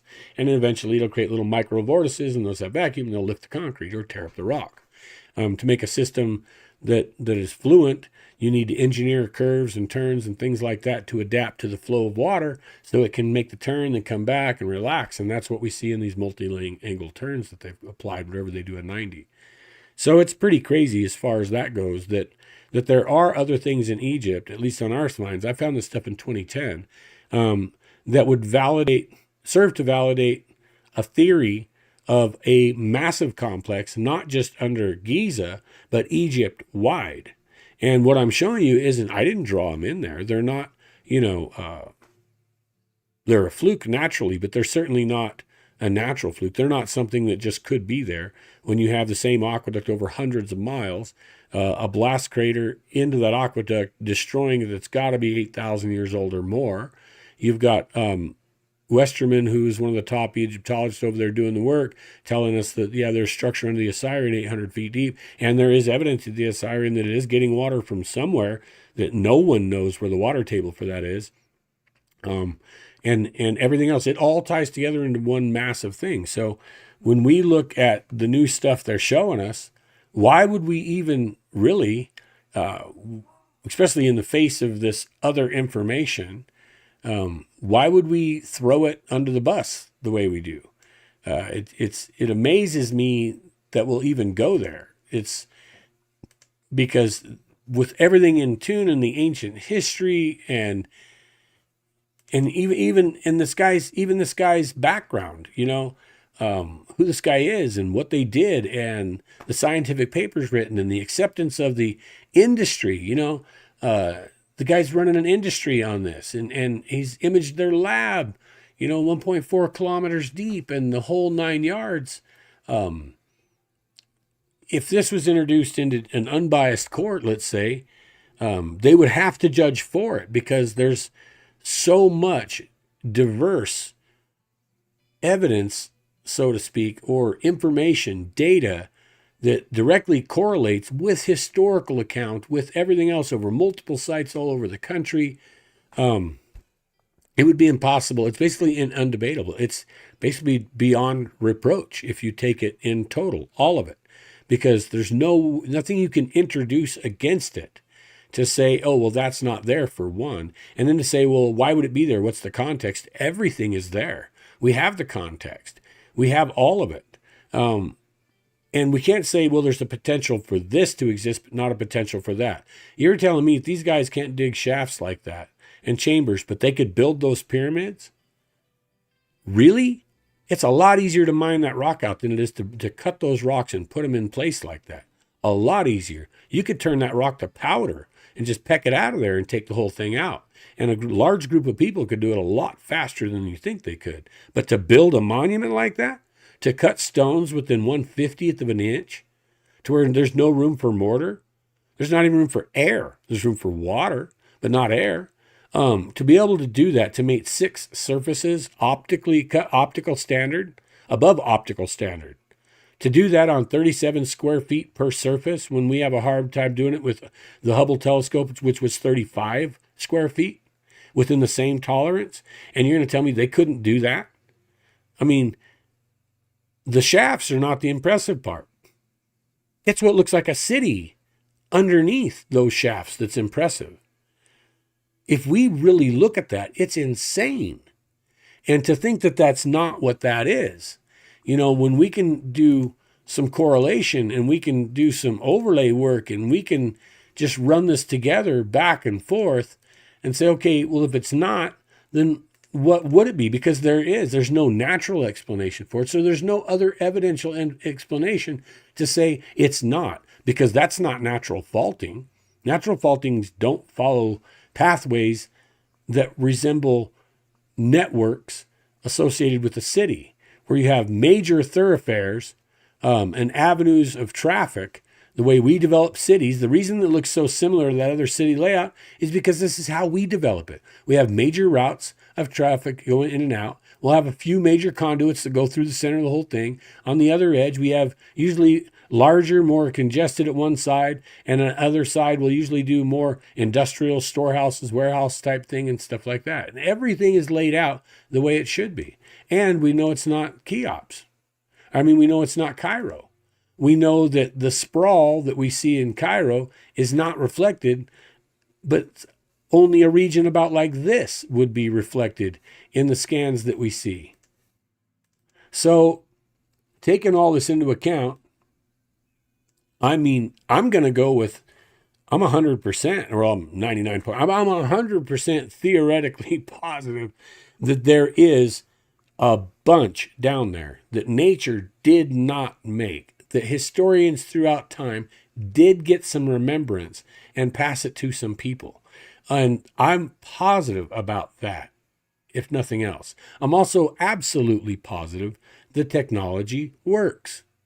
And the way they're applying it works, because they use it in industry all over the world, in a bunch of different industries. There's no reason to say that it'll work for oil and gas exploration, mining, to check the integrity of bridges and whatnot, and it wouldn't do this. Or to say it's accurate in that case, it's inaccurate in this case. It's not. It either is or it isn't.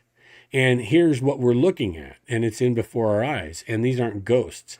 And when 200 of these images are compared, put into a computer, and all the similar points of data are mapped like they do 3D scanners, you get a 3D model, and they've shown you the model. So why in the world is it so hard to believe, other than the simple fact is it challenges a doctrine that some individuals represent for some reason? Whether they're paid, whether it throws a theory of theirs into the water, whatever. But that's not the deal. You guys know Enigma Recon, what we're coming from is truth. I don't care what the truth is. The truth can make me a liar. Well, then I'm a liar, because the truth is the truth. There's only one. There's no such sense as your truth and my truth. That doesn't exist. There's your opinion and my opinion about what the truth might be, but there's only one truth. And neither one of us may know it, but there's still only one truth, period. Okay, so you can't throw out the baby with the bathwater and say, well, I'm going to take this technology and we're going to use it all over the world for high-end oil exploration, natural gas cavities, and the whole 9 yards, and then say, no, I'm not going to use it on this. It's junk. It doesn't work that way. Either the truth is the tech works, or the truth is the tech doesn't work. It's obviously been established that it works. That's proof. It's truth. Did it find something that's natural? No, because it's showing linear features that don't show up in nature. Not like this, that do match city structures, structural infrastructure for subterranean dwellings and things like that. So To all those guys out there, I respect every one of you, Stephen Myers and everybody, Dunn. And I think like I told Myers the other day, because he doesn't believe one bit of this, Stephen Myers, and he doesn't believe one bit of this. He really thinks all the data is bad, the tech doesn't work, the whole 9 yards. He's following the guy from Land of Chem or whatever, who that's what his deal was. But he just looked at images the first day or two they came out and said, "Oh, that can't be. I don't know." But he didn't understand one thing what he was looking at. He never went and researched the tech, and he doesn't have 30 years of scans under his belt. So I told Stephen Myers, I think I could change your mind, and if somebody shows him this video, it might. But I respect all of those guys. And I don't think this goes against their theories. I think that it adds to their theories, so to say, because what I've always come with is there was a hydraulic system throughout the entire country, and they were doing something with or to water. And then I want you guys to look up an old video called Water. And it's about how water can be programmed and what happens when water's programmed one way or the other due to plant growth, human health, our moods, the whole 9 yards. And based on the science that now has been proven about crystal structure of water, based on human intent, even sound, okay, what's the potential that they didn't figure out a way to encode and program all the water in the country to heal everybody, to double their production on food and the entire 9 yards? What would an enlightened advanced race do? And I'm sure we'll do it eventually, is build massive structures with one of their purpose being to program the water in a highly energetic program. You know, just the words love will program water in a beneficial manner and help your health. Clear blockages in your arteries. Absolutely been watched and proven. That's why prayer works. Same thing. The intent structures the water. But we can also do it mechanically with vibration or frequency. So who knows what was really going on in this system or how advanced it really was. But if it was truly advanced enough to justify what we are seeing, you can every bit guess they didn't miss anything. They didn't miss this understanding. And the hydraulics, another thing about the hydrology. And people say, and I've heard it, oh, that city can't be down there. The water table's way up here. Well, you don't know anything about mining because water's where water is. And you can go anywhere water isn't until it hits you, period. And if you have a way to deal with it like Spain did and a lot of the ancients, you can figure out a way. They figured out ways to do it. So water's not what stops you mining and creating massive underground features. It's the inability to deal with water that does. And water isn't everywhere. Just because groundwater or water table is sitting here doesn't mean it's everywhere. It just means the water is where the water is. They dig mines under lakes, in cavern salt mines, cavern systems all the time. They build bridges, tunnels instead of bridges. Over water, they build the tunnels underwater. And they'll only have 30 feet of rock or whatever above them and they don't leak. And that's all based on the engineering, how watertight is the rock. Now people go, well, there's limestone underneath. I don't know what's 2 kilometers if the limestone's that deep. I know there's limestone and the Giza Plateau's made of limestone, but I still haven't seen yet exactly how deep that is because I don't know anyone who's core drilled it a kilometer deep or even 1,000 or 1,500 feet deep there to see what's under the limestone. I mean, limestone doesn't go forever. It's going to hit igneous rock eventually. And what we do notice on some of the scans is there doesn't seem to be much of this city-built structure or anything like that between a big layer, like, a kilometer or whatever down, 2,000 feet down before they even build this structure. Well, that might be because this may be the bedrock. This may be the igneous rock they're in, and the limestone may be that thick. They may go under that into the igneous rock before they built all this. Who knows? But that's where we're at this point. So I'm going to zip back in here and see what questions we had. So Richard asks, how deep is the image?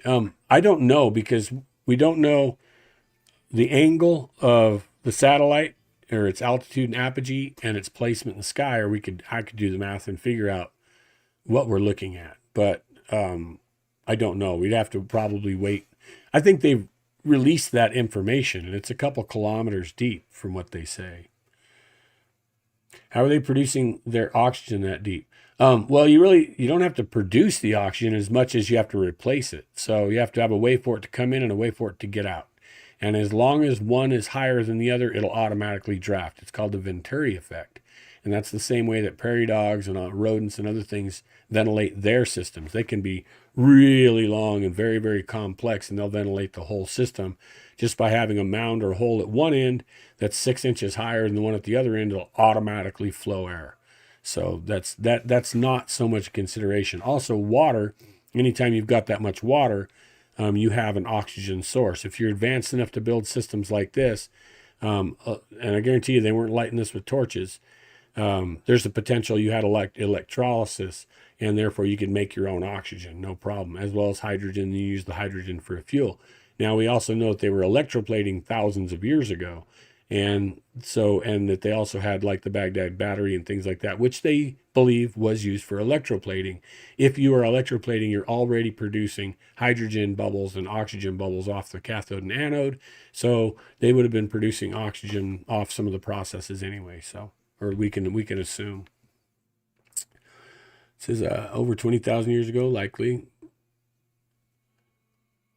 Says their lab looks like the petroglyph spaceships with a structure on the top. Yeah, that's interesting. I'll have to take a look at that for sure. Howdy, Grandizer 12. Hey, how you doing? Howdy, KRYDER. Hope all's well. Took a nap, woke up, saw you were live. Been watching. Good. You'll have to go back and check out the beginning then. Ninja Dave, 1970. Good to see you here, brother. Absolutely. Great to see you on. Let's see what we got going on here. And thank you. Yeah, very much. Said Mark, so they can be seen from high above in a craft. Yeah, that's the thing about the geoglyphs. They're ancient, really crude geoglyphs made on the desert floor to mark an underground aquifer that doesn't show from the air, right? And, we have the other Egypt stuff. We did another Enigma Recon live stream on our Egypt discoveries, and stuff I'll show you in that is mind-blowing. It's some really crazy stuff. And we talk about geoglyphs. They got geoglyphs all over Egypt. And most of them are on the earliest form of language known, which the squiggle mark, it actually just this, and this made water, repeatedly flowing water. So that's one of the earliest symbols known to man, period. And it comes from the Indus Valley, and that's one of the earliest. And then so what we did when we deciphered the geoglyphs on Egyptian desert floor was we went to that, and we started there, which is where we got the 8 and the for water and all that. Was again one of the earliest symbols known. So so go truth talker. Hey, Adman out there, good man to see you, bro. Yeah, thank you, bless you too, bro. Get cool, refreshing H2O, no doubt, Grandizer, no doubt. It says, KRYDER was going to ask what you thought of when some say this about you. You'll have to clarify. I'm not sure. KRYDER, where do you roam? New Mexico. Yeah,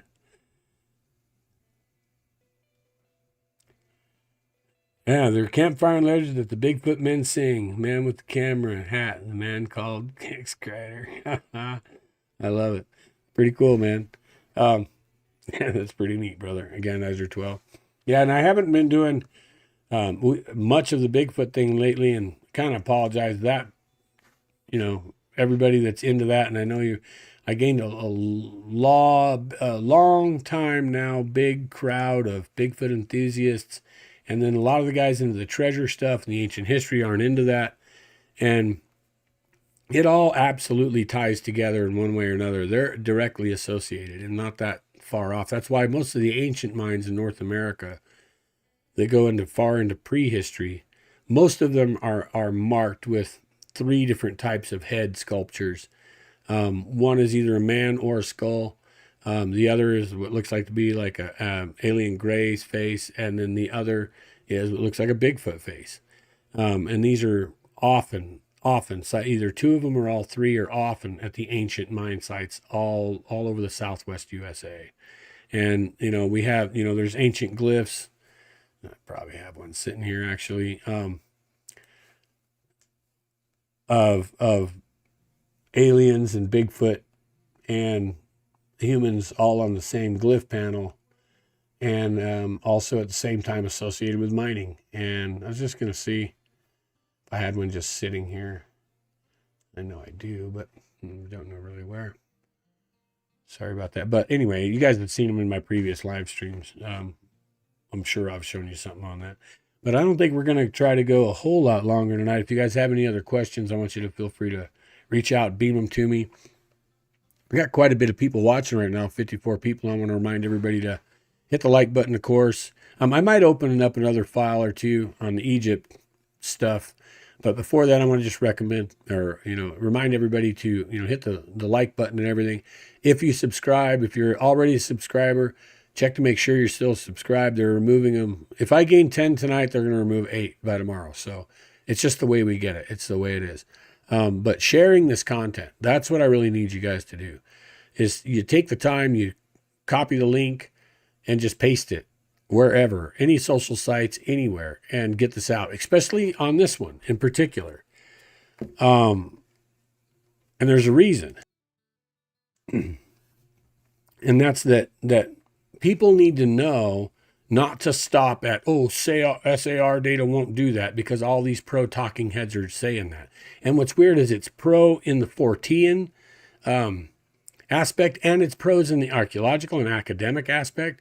I watched a professor the other day and making a video in his car talking total crap about this. And he said, SAR data can't look in the ground. It's bullshit.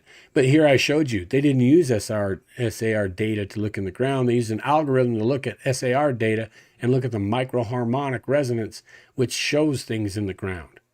Did he ever go look? No, he didn't. Did any of the other guys that are putting this down go look and show you what I've shown you about the peer review studies, the math involved, the industry applications, the previous things they have scanned, what it's being used for, and how trusted it is by major industries? How come no one bothered to show you that? I've been watching everybody's videos, and none of them have done that. Yet they're all YouTube creators getting 250, 300,000, 1.5 million views on their stuff, and none of them are doing anything to really earn any of that. What are they doing? And they're not informing the people. If anything, they're hurting the entire Enigma. They're hurting the entire study of it, all of it. Fortean sciences are hurt by the content creators. Some of them are holding it up, but they're doing it without the background. They're not putting it up. They're not doing something coherent that somebody can grab and latch onto and say, look, I saw this over here showing it's real. They're not presenting any of this data.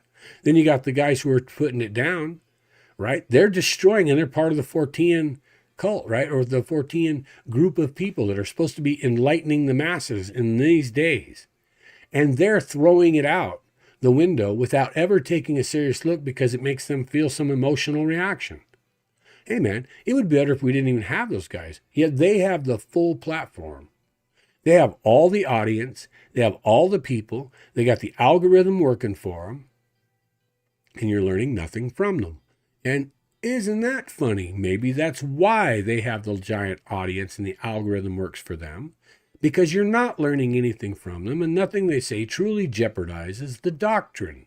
It definitely doesn't do it in a coherent, cohesive manner with analytical technique that prove and demonstrate what we should be paying attention to. None of them do that. You got to ask yourself why, and then why the very few that do reach out there have a clue, have the experience, analyze it, show that to you, prove the point. Why are they throttled? Ask yourself all this. Why would they call Graham Hancock a racist? What in the, oh my gosh. And it goes to the same thing. Certainly couldn't call me a racist. I'm Native, period. I'm Navajo and Cherokee. Anybody that doesn't like that, go piss on themselves. I got a little bitty bit of French. That's the genetics of my family, so get over it. So I'm no racist. I'm the racy. As far as that kind of crap goes, enslaved us too, buddy. It's like, so, but I'm sitting here and telling you all of this information. But I'm just not some, pasty white guy, whatever you can just throw a stick at. And I don't care. You can't discredit me. You can't knock me off my new book series because I don't have one. My new TV series because I don't have one. Right? but they can certainly throttle us back. That's why, to make a long story short, that's why I need all of you guys. I need you guys to pump this stuff out there. That's, you have to. Trust me, you're not, what you can do in 10 seconds, man. I've worked 2 weeks solid on this crap, and I blew off a lot of people over the last couple of weeks and everything else because my head's just been reeling on this deal. Every video, not just this, but other stuff too, we're about to show. Like our new technology on the GeoPro 3D stuff, some of our stuff with the parabolic mics we build, the KXPD3 G2, those are available. That's the most sensitive parabolic mic on the planet, the only dual pattern parabolic microphone ever built. Turning numbers that are unbelievable. You know, you could throw it out a car window at 30 mile an hour, it'll bounce down the highway, pick it up, use it again. Rugged rated, built to mil spec. We have new news on that. You already saw those being used on Expedition Bigfoot Season 2. They premiered it. Russell's been using one every year. He's got the G1. He doesn't have the G2 yet. And then as well, looks like we're going to be seeing them on a couple other major Discovery Channel shows. So that stuff's all sitting there. But, you know, I'm not a dummy either. I developed and engineered how many parabolic dishes have been built on the planet. Millions of them for 100 years. And, you know, we redesigned and found a brand new novel way of collecting sound into one, based on more how an animal hears and on fluid dynamics. So, you know, being on the cutting edge of audio and sampling with all those waveform analysis and being on the cutting edge of the GeoPro 3D software and all this is stuff has had me down. And then I'm relating all of that to all this new stuff. So in the last couple of weeks, man, I bust my ass to do this crap. And I seriously ask you guys, man, if you can take, it's like 10 seconds, the stripe, the cost, copy the link, the video link, and just go paste it to social site somewhere. Reddit, whatever, LinkedIn, I don't care, anywhere, everywhere, Rumble, freaking whatever. We're throttled pretty hard even on Rumble. But if I can get, it's you sell yourself, no one listens. Someone else sells you, everybody listens. So I need you guys to be the somebody else that sells us, in the sense that people need to see this information so they understand the difference of what all these other guys are telling them, that there's nothing there, or what's there is this, and don't worry about that. They need to see, so they have a way to measure and weigh all this information they're getting. Because trust me, this is huge. It's not little. This is huge. It's huge. Who knows what will ever happen to potentially allow anybody to go take a physical look at any of this. Because I guarantee you, they already know about a lot of it. They already know. 3-letter agencies have run Egypt for the last 40, 50 years. And they know. Now, whether they've been in it, who knows? And, you know, now that we're kind of coming tail into this thing, I do want to say, when we talk about City of the Dead, what if this was built as a shelter and some of the inhabitants never made it out of the shelter? What if something happened where it failed? What if they're still down there? It wouldn't just be a city. It would be a city of the dead. And what if the later cultures gained access to the city of the dead, and the priests were the only ones who could get in there and try to work and understand the technology they came across? And some of the little stuff they were able to pull out is what enabled the later Egyptians to build all the monuments we see and do all the things they did. What if that was just technology, little seedlings, tidbits of tech that were pulled out of places like this over time, that got used until they didn't work anymore and there was no infrastructure for parts or anything, basically. And then you'd be left with a city of the dead, with all the information and the records and the tools and all the stuff that they refer to us. So consider that as well. The pyramids themselves may have been constructed later just to close off and cap that system and nothing more. They probably have nothing to do with the construction of what we see down there, in the sense directly. They were probably even made at a later epoch even than that thing was, if you had to ask my opinion anyway. But I'm going to jump back in here for a minute. This is their campfire legends, blah. Unacknowledged and unknown. Hi, how are you? Good to see you here. Did find your cat KRYDER yet? Vet or her husband got a pic of 5.5 wide by 5 inch long cat print with no claw marks, north of Tulsa. Wow, trippy. Well, I mean, if there's no low claw marks on a cat print, that's not unheard of at all because they have retractable claws. So, and they'll often walk around without putting their claws down. Adam says, KX thoughts on reset theory and star forts. Yeah, I know where star forts are here. Even Fort Union, which was the Confederate fort by Santa Fe, when they tried to move the seat of the Confederacy to New Mexico, that was a star fort even. Yeah, it's an interesting thing because I did check into that stuff, and certainly history has been. I don't know about the type of reset that they like to publicize because a lot of that are psyops. And if someone says, "Oh man, they reset history," then first thing a three-letter agency is going to do is go produce an entire aspect of replaced history. The same thing they did with mud fossils, flat Earth, and everything else. Not to say anything doesn't exist, but they take it over. And that's to create the argument, keep everyone from figuring anything out. But I know there absolutely has been massive hidden parts of history where they've just, I don't know about the timeline, but erased whole actions, whole cultures of people that were taken out and whatever. And there's no, they say there's no record of it when there's record of it. And they did their best basically just to erase it. So to keep their doctrine running. So yeah, I believe in it and not at the same time. So thank you, Robert, for all you do. Thanks for addresses. Building the pyramids was interesting. Yeah, I bet. Only a small part of the work was done with the aid of telekinetic devices. Yeah, and I mean, there's actually some record that states that yeah, there was no labor of man or burden of beast or sound of hammer and chisel in the monument, which tells us something in itself. It says, well, Richard, yeah, we'll give a flash of beauty. YouTube Tim Baker interview the punch because that's old Toby Johnson, Daryl, and them. They're good guys, so I don't mind pumping them up a little bit. Even though I didn't get included in Flash of Beauty documentary, I'm not sure why. Being I know we've been on the forefront of the Bigfoot stuff for 10 years, so. SAR data has been immediately misunderstood by many content creators. Yeah, it's just about, I think I've seen one content creator who understood kind of what they were doing, but not how they get the results.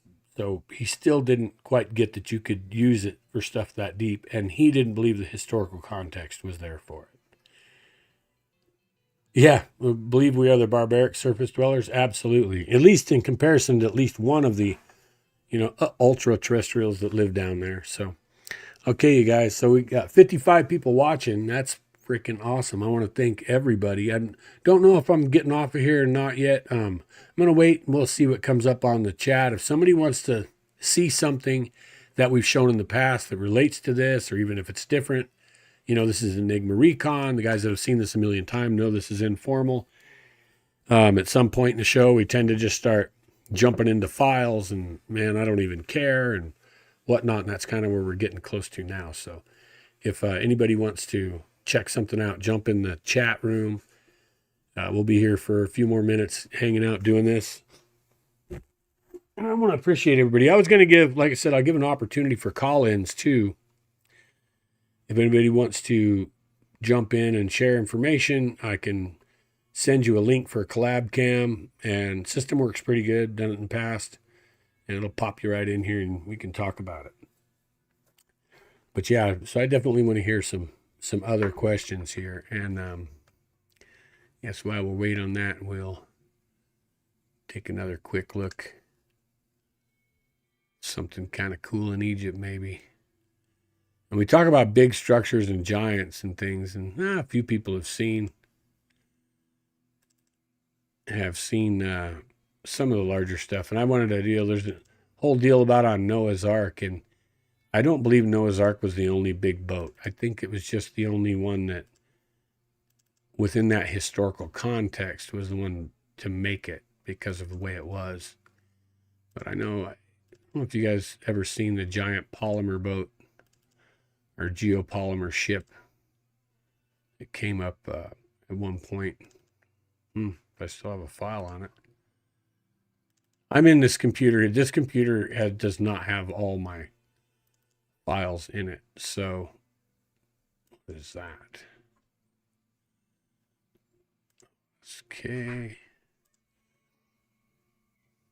So we're just kind of trying to see where it is. I should have had it in here. This one? Yeah, that's one, but it's not a good one. Let me see if we can get this thing to show up back on the screen. Yeah, that's one. That kind of shows you the form. The boat form. I hate to tell you how big it is. Let me see if I've got another one here. Yeah, it's another one that shows the old boat form there. And it's all there, and you have what looks like a massive mud flow flowing over the side of it, building up, flowing over the other side of it. Just huge mud flow, but it has the exact geometry of a ship hull with no discrepancy whatsoever. And then in the corner here under my ugly mug is in the stern of it, and is another ship. Set at 90 degrees to it is another ship outlined kind of with a super big pillar, like a 50-foot or 60-foot monolithic pillar and obelisk there. So anyway, I didn't know if you guys had seen that stuff. Just giving a little time for people to chat in and see if we want to pull anything else. Okay, what about, there we go. We got some questions coming in. So what about the 5 pyramids in Bosnia? Well, I don't know if those were constructed or if they took advantage of the pyramidal form, or if they took an already existing hill or mountain and added to it. I've seen an awful lot of data on it, and man, some of it's like, wow, it's amazing, and some of it's like, no, I don't believe it. So I probably, if you were to go, it's probably 50-50, even though that I bet they, or at least the main pyramid in there probably is a man manipulated or used pyramidal structure anyway. It says, do you think all the Earth's pyramids are connected? I think so, to a point. I think that there has been a worldwide energy grid, so to say, but I think also that was just as much used for world dominion, population control, population observation, enabling an elite class to rule over the people. I believe that they did have an interconnected system for that purpose at one time. It's also possible, and I don't think anyone's really put this together, that every once in a while our magnetic field collapses. And there's a potential for some real bad things to happen when that occurs. And there is a potential that in ancient times they tried to build a system to make an artificial magnetic field to protect the Earth during those times when it flips. Has anyone thought about that? And it may not work anymore, or it might kind of work, or maybe the magnetic field we have now is being generated and we don't realize it. Something to think about. So I understand you may have some NDA concerns, but can you show some pics of some ancient tech you have discovered? Mr. Ubatine.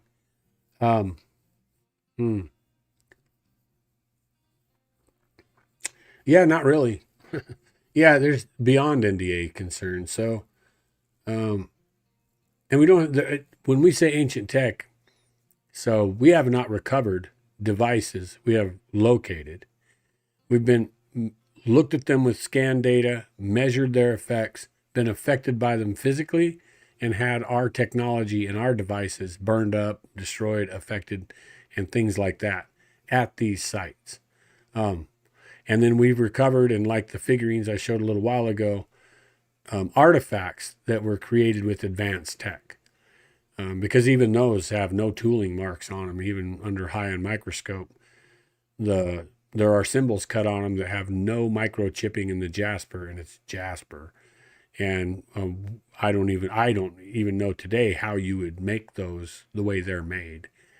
So obviously it's indicative of some type of advanced tooling that enabled them to do that. So, but as far as pictures go, I've shown you guys pictures of everything from dinosaur skulls that aren't fossils to, ancient craft and glyphs that show all that stuff. But there are a few things I just can't drag out because I probably wouldn't be here tomorrow. So that's a good point. We said British tried making aircraft carry out of frozen sawdust. Yeah, I don't doubt that at all. They also built ships out of concrete. That's why I like to show that geopolymer ship. That the technology to build that actually does exist. It's just that one's 11,000 feet long. So it's over 2 miles. But if there were ever people 30 foot tall, that's the size of boat they could have built. And it probably would not have survived a great flood because it's a giant geopolymer ship. And like I said, we built concrete ships. We built military vessels, all types of stuff out of concrete that people don't realize that it float like that. So, and yeah, frozen sawdust certainly would be well within there. And we tried to do an iceberg one time. I know that too. So Jeff Hall said, before watching this video, I wasn't sure that I believed the reports. You have done an excellent job explaining this. I am now convinced. Thank you for sharing. Jeff, thank you very much. And my objective was not to necessarily convince, but to give you another way of looking at all the data and everything you see and everyone you're listening to at this point.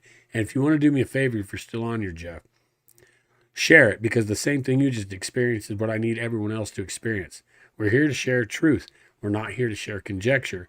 And what I believe I've shown you is certain forms of truth that everybody needs to have, or how else are they going to weigh any of this? How are we going to get to the answers? Right? Oh, I'm still off the camera now. Sorry, you guys. Okay. Tara just told me I was off camera again. So I don't look down at that very often. So you guys got to let me know. Plus, you really don't want to look at my mug anyway. And there's all kinds of cool stuff moving on the screen. So you have something to look at. Ever looked at 2 documentaries called Skeletons in the Closet and about New Zealand's ancient history? No. What's that? It'll show up in a minute. But no, I have not. It's Skeletons in the Closet sounds familiar, but I have not seen it. But I do know some about New Zealand's ancient hidden history anyway. I know that from what I understand, that some of the traditionals don't like it, and some of the new school government doesn't like it either, because some of the traditionals feel they want to be the founders, the initial native race there on the islands, but they didn't do the work. So it means somebody else would have been there before them. And of course, the official part is no, that never existed, because they don't want to deal with it, like everybody else doesn't want to deal with it. And info on programming, water is welcome. Miles of lime kilns outside Utah Mountains. Oh, I know. Yeah, miles of lime kilns. Yeah. And same thing, and you wouldn't believe what was taken out. Here in New Mexico, they erased everything they could, but we found evidence of kilns, whether they were lime or coking or metals or whatever, but kilns that used coal that was like 18 inches by 18 inches by 30 inches long, chunks of coal that big to shove in it to burn for the fuel. So imagine how big the ovens were. So, and they were erased. You can't even find a sign of the oven now. So just some of the pieces of fuel and the metals and things. So yeah, there was huge amounts of infrastructure, huge amounts that they are absolutely not saying anything about. Says, what out there sounds like a peacock, but shouldn't be any, and it was screaming an hour before daylight. Oh, negative, asks. Bigfoot? Or peacock. Pre-flood advancement. What says pre-flood advancement more advanced than today? Yeah, I think we were more advanced than what we are aware of today. Let's put it that way. And I think it was different too, because we're so limited. We would have already been to the stars easily if it wasn't for governments, kings, special interests, greedy people, power-hungry bastards, all the above, whack belief systems. We had already been to the stars a long time ago, because that's what's been holding us back the whole time.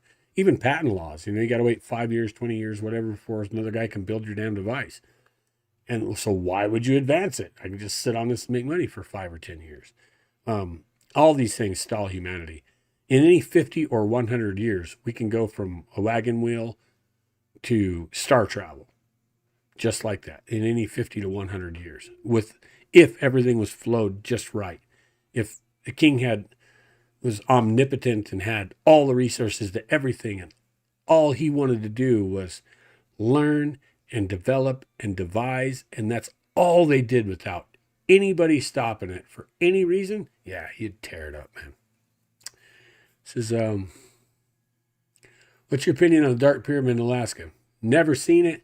It's all, to me right now, it's all hearsay, 100%.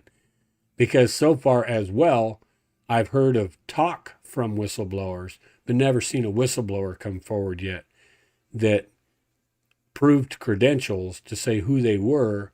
And yeah, I was up there. I did work up there. I did anything up there. I actually worked on it, blah, blah, blah. I haven't seen that yet. I've seen a lot of people who interviewed whistleblowers who said they were up there without any tracer whatsoever, which is cool to hear, man. I love to hear it too. It's badass stuff, but I can't give an opinion except to say this. When we were in Alaska and we drove by Denali, going from Anchorage to Fairbanks, there is one of the hills. It looks like a damn pyramid. I don't even think it's underground. It looks like a pyramid on the side of that range. It's not Denali, the high part of Denali, but just below it there is what looks like a pyramid halfway up the range. A big one. I don't know why anybody's never taken pictures of it. I think we did, but I would have no idea where any of those are on one of the older computers. And I imagine a lot of times you probably can't even see it, but it was a clear day then. And it looked extremely pyramidal. And I was thinking, wow, big pyramid in Alaska, that's it. And then they say, oh, it's a dark pyramid and it's buried below ground in a giant cavern. I believed it a lot more until I heard it was inside of a big cavern, because then the cavern would be more badasser than the pyramid itself, period. And they said that the cavern was built to put this thing in. Way cool, way cool. So the pyramid would just be furnishings inside of a big, giant, cool room. So,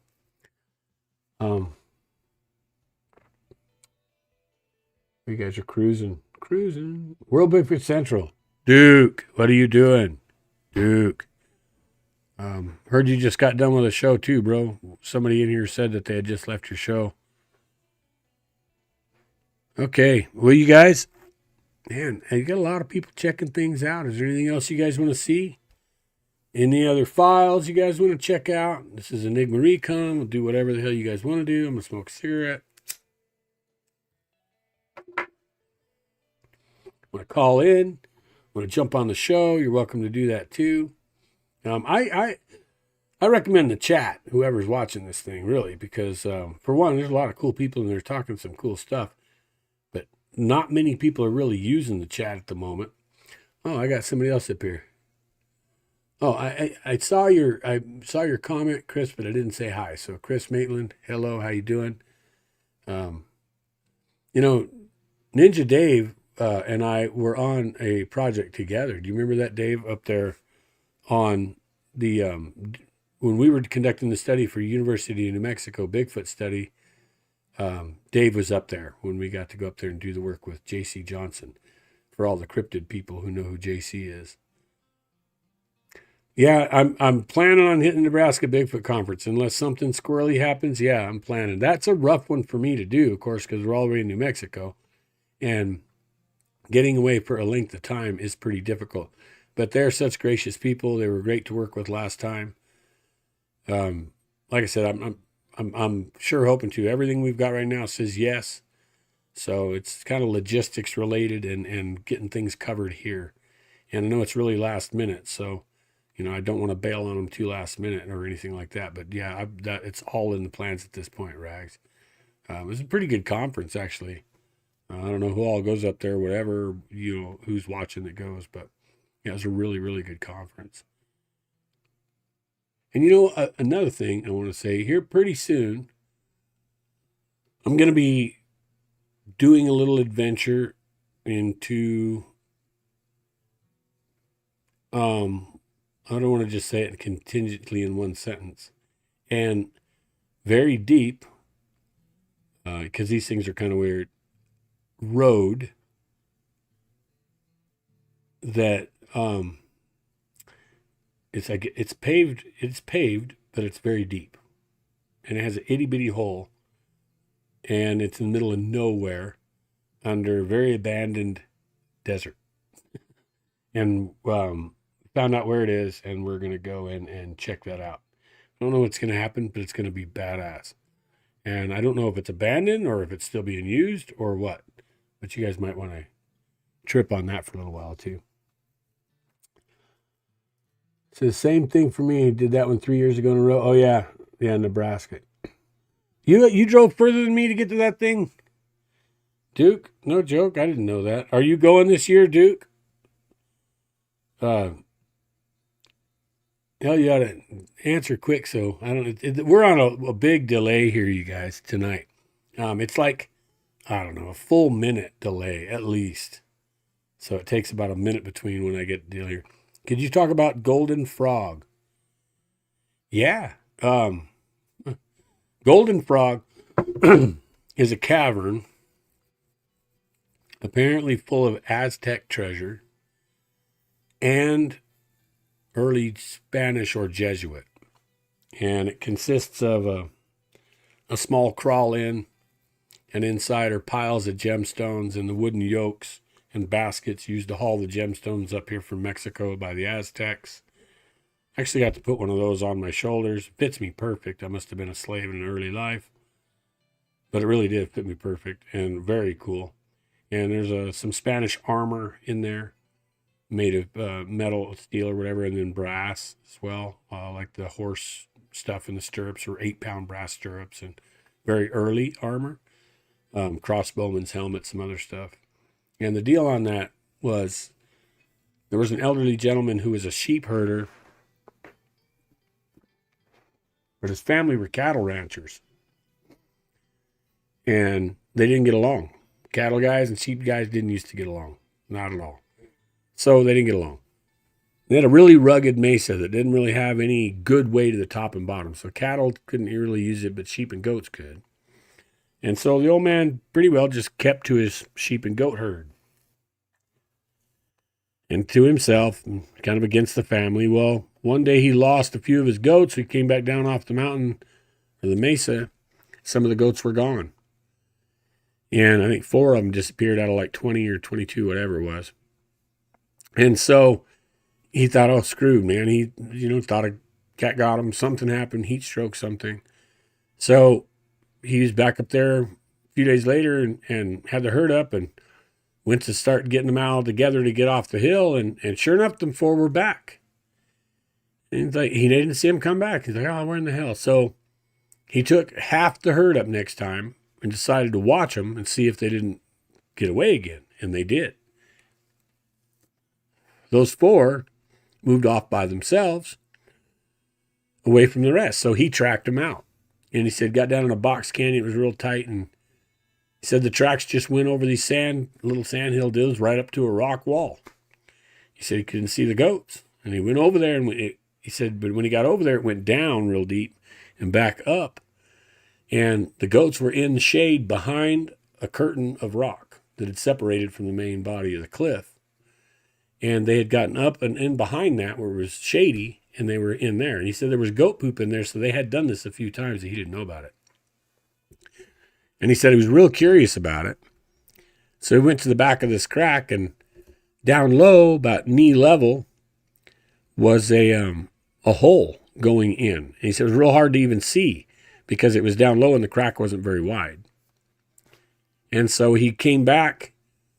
He said he could make his sheep stick with like 6-foot stick into the hole to get in there. But he didn't have anything to light it up. So we went back with a lantern, went inside, and found, like I said, piles of gemstones, big piles, 3-4 foot tall piles of gems. Piles of baskets in the yokes to haul those gems up here from Mexico. Found piles of Spanish armor, and the back of the wall was just kegs, wooden kegs. And later he found that there was gold strap inside those. And one of the things he had brought off of there was a golden frog. And it was about that big, and it weighed about 80 pounds. And it had emeralds, round emeralds, polished emeralds for eyes. It said it was a big anatomically correct tree frog. And I'm not going to relate how the story got related and things because I really don't want people putting 2 and 2 together on it. Needless to say that is an active project of ours. It's in a location probably not supposed to be. to be honest. But I have no intent of ripping anybody off or burning anybody or hurting anybody or doing anything else. But the story did come down to me, and I'm the last guy that's got the LOC on it and where it is. And so we've made a few trips in there trying to find it, but it's hidden by a pretty good optical illusion, and it's a very difficult place. It's a place where we've had interference from really big UFOs. We've had interference from military several times, doing real weird crap to us up there. And it's a cat and mouse game. The moment we get in there, it's total cat and mouse and pretty wild stuff up in there. But yeah, so let me check it out. I'll see what else we've got going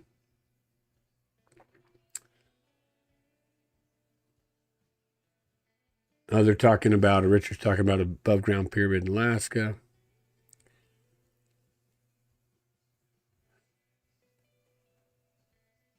Darius had a Ninja Day says Darius had a rope made over a mile long, used to attack ancient Greece. Imagine the weight, 160,000 pounds to move it. Wow. Yeah. So the things they could do, right? You get together what they could do.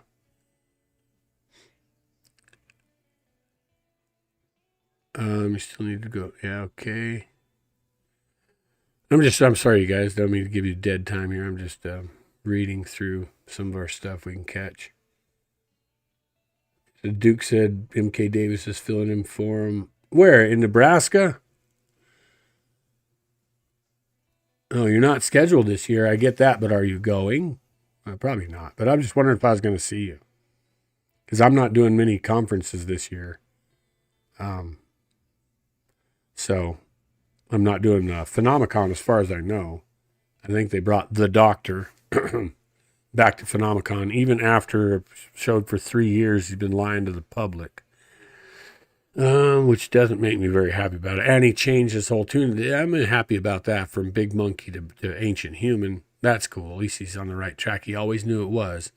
Lied about it for 40 years, but he's still getting the deal. So I replaced him last year, and this year they're going to have him back. So I guess really truth isn't something that they're into so much as popular, character driven, not content driven. Yeah, I believe the pyramids were used for all kinds of purposes too. I think that everything was incorporated into the same building. Super intellect. It's like when I show you the numbers they used to develop the aqueduct turns in a matter that would reduce cavitation in the flow, and everything was incorporated together. It's like the Great Pyramid being a scale model for the upper hemisphere of the Earth. It's kind of like, hey, we got to build this big thing. Well, we might as well build it to scale. Might as well build it to the scale model of the upper hemisphere of the Earth, and to time the code of time itself. Let's make it the exact geographic center of all the land masses. Yeah, might as well just do all the above, right? So yeah, pretty amazing how they worked, but super intellect, man, to be able to do to want to do that. Yeah, pyramids on Mars sounds like Richard Hoagland. If you guys have never seen the NASA briefings, Richard Hoagland, they misled him and took him down a rabbit hole. Same thing they did to Melba Ketchum and a bunch of other ones. They do that to him. They come along and give them good data that's so far out there no one would ever believe them. And they never give them enough to prove it. And so the things that they were bringing to the public then get ignored. So, but if a person ever actually goes and watches the NASA briefings, when Hoagland is informing United Nations and NASA scientists on the findings, and find out how Cydonia was actually deciphered and where we learned tetrahedral math, because we actually learned it from the monuments on the surface of Mars. When they decoded the numbers in those monuments, it brought us to tetrahedral math. So, right.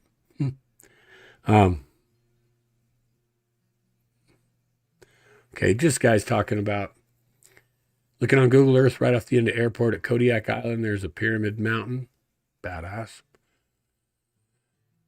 Ninja Dave says, I wonder if the height of the pyramids also created their own weather, or clouds even, like lenticular cloud formations. I don't know. And I would imagine in some situations, absolutely possible based on temperature inversion. Sure. Yeah, Dr. Footprints, yeah. I didn't say he's not going to Nebraska though. He's doing Phenomicon, which is the one I really wanted to get, which I got last year, and the big one, So, but I mean, I don't know. I can't say too much. Those guys are great guys. Everybody's great guys. But as far as information goes, truth and disclosure and whatnot, it's kind of like it's like the Pentagon's whistleblowers, yet they're leaving the Pentagon with permission to talk about what they're talking about. That's not a whistleblower. A whistleblower is blowing a whistle behind the scenes when he's not supposed to talk about it. So, yeah, that whole essence of group with most of the TV shows and the weird, all of it is very colored. So, I mean, it's tough to get to the real information by the conclusions you'll draw from watching any of the productions. Same thing with the SAR data. From what you see, you can't draw a conclusion. What I showed you, you can, right? So, again, you guys share this content if you can. And just want to say thanks, too, man. You guys are being awesome. Hanging out with me for a long time this evening. Really appreciate it. It's kick-ass. It says, RK, if there's one thing in DC, what would it be? And can I check it out? Oh, you're in DC? Interesting. Yeah, there's stuff in DC. Hit me up in the comment section, Adman, and we can go back and forth on this video in the comment thread if you want to.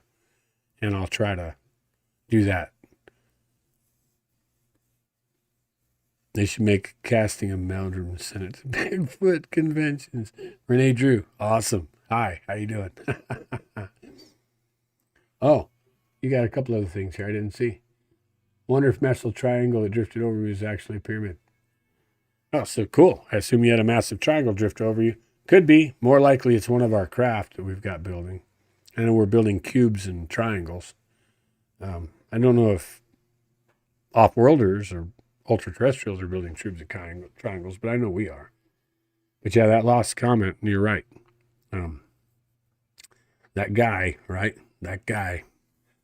Hard to believe, And nobody knows the argument here was he ran around for 40 years telling everybody that it was a big monkey and an ape, right? But at the same time, the only video he believes is real is the Patty film, the Gimlin film, and where she's walking as a full biped, completely comfortable.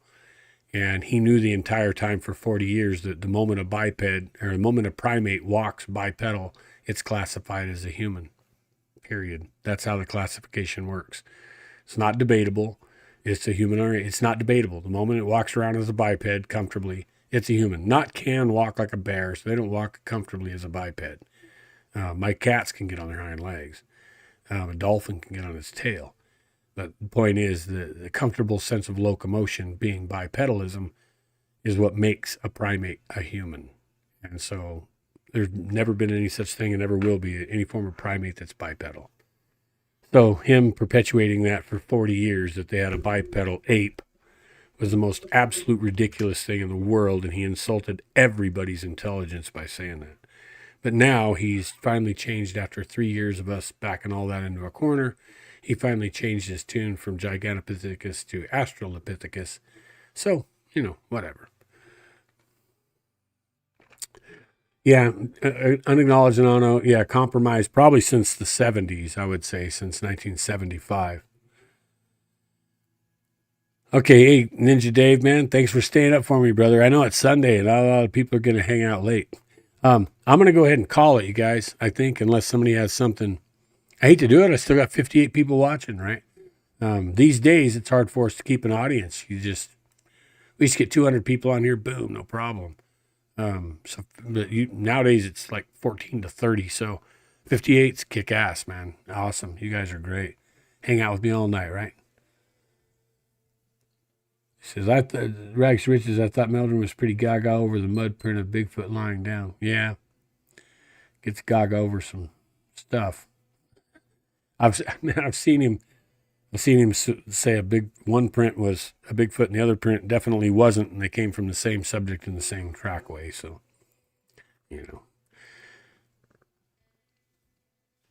Yeah, paid gatekeeper. Absolutely agreed. When we have CIA guys coming out now saying they were the ones running around handing all the TV personalities duffel bags of cash.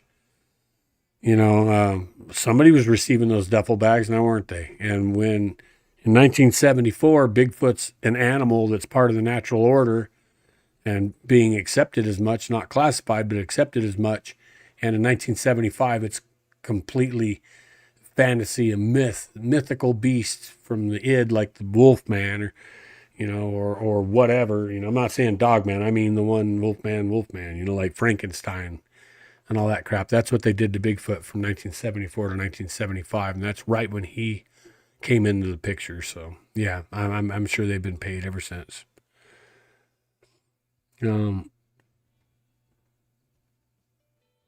Okay, you guys, that's going to do it. We're going to wrap it. I want to say thank you to everybody for checking this live stream out. It's been awesome. It's been great having everybody. Please, right now, if you haven't, hit the like button. If you're not a subscriber, please go subscribe. Hit the little bell. If you don't hit why they even have this, I have no idea. Why would you subscribe if you don't want to be notified, right? What's the point? But if you don't hit the bell, they're not going to tell you when we do anything. So it makes the subscription irrelevant. Okay. You can join our members. That's kick-ass. Then that's it. Or on our Patreon. If you actually want to help us out, because we do, man, I put out a ton. My whole family sacrifices. I don't live the greatest life in the world. We're not very, very wealthy or anything like that because I have all the gear and technology and study. And this is what we do. Every dime I get, every effort I get, everything goes into this, discovering truth, not creating content, or I'd have the best content creation tools in the world and the producer.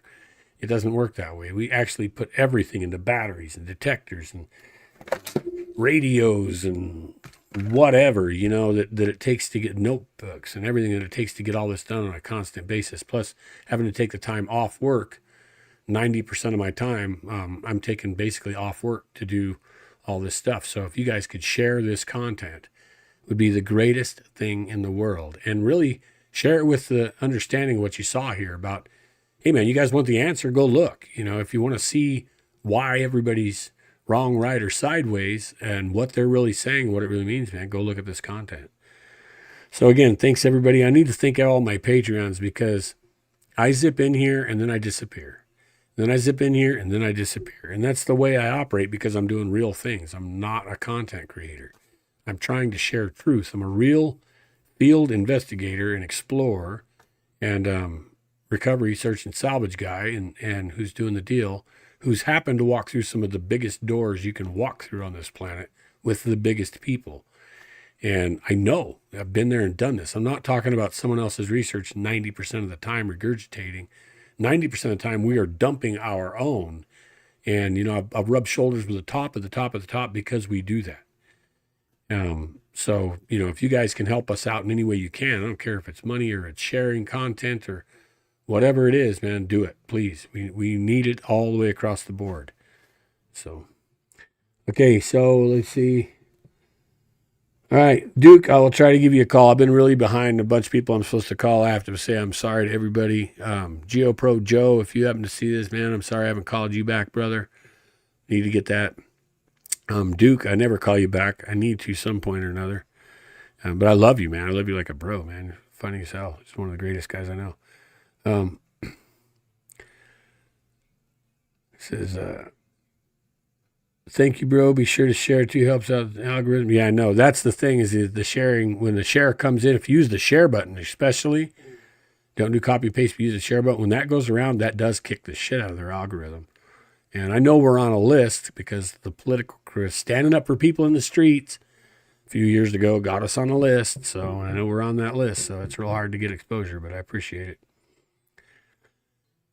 Yeah, unacknowledged and unknown. Thanks, Robert, for answering and chatting with us. It's an honor. No, it's an honor for me, man. You guys are the people, I mean, without people to tell, I'd be sitting here I would be tortured because I keep seeing things and being involved in things people need to know about. And it would be torture to be exposed to all this and not have, a way to show it. It would be, the irony would really mess me up. Okay, O negative, don't go yet, Lo. Oh, thanks, O negative. And hi, how's it going? Okay, you guys, you're going to go. You're pretty quick. I'm going to kill the stream. So thank you very much again. Thank you, everybody. Like, subscribe, share the content out there. If you can help us anyway. We're all over the place. We're on Facebook. We got KX Cryptid Hominid Group. We got KRYDER Exploration Group, KRYDER Exploration page. We're online at KRYDERexploration.com. We're on eBay at KRYDER Exploration Gear, where you can get some pretty cool stuff. Even ancient books, ancient tools, and artifacts to technology, stuff we've invented, developed, whatever. We're selling knives. This here in a couple of days, we're going to have a hell of a good deal on our knife sales. All K-bar, badass stuff. So anyway, I want to say thanks again, man. Everybody's been great. Man, it's been great to see everybody in here. Super cool. God, what a crowd. You guys are the absolute greatest, man. You know, the guy from How to Hunt's got, the Club of No Return or whatever. And we need to figure something out, because the people that watch us love us. I gotta say that much. And just not many of them get exposed to us. But we've got a lot of really, really dedicated people that wait a long time to see our content come out and learn more information. So we need to figure out a title for these people and create a family, because that's how I kind of feel about the whole thing. You could probably tell by the way I talk on here to all of you. I just feel like you're a group of my friends. We're hanging, right? And I'm showing you what I found. So, but cool. With that, I want to say good night to everybody. Keep a watch out for us and the news coming up and things we're going to be doing in the near future. Conferences that I'll be speaking at. One's in Nebraska. Got a couple others going on. So one's here coming up in Tallahena, Oklahoma. That's being put on by the Bigfoot Museum of Oklahoma there. You can look that up on Facebook.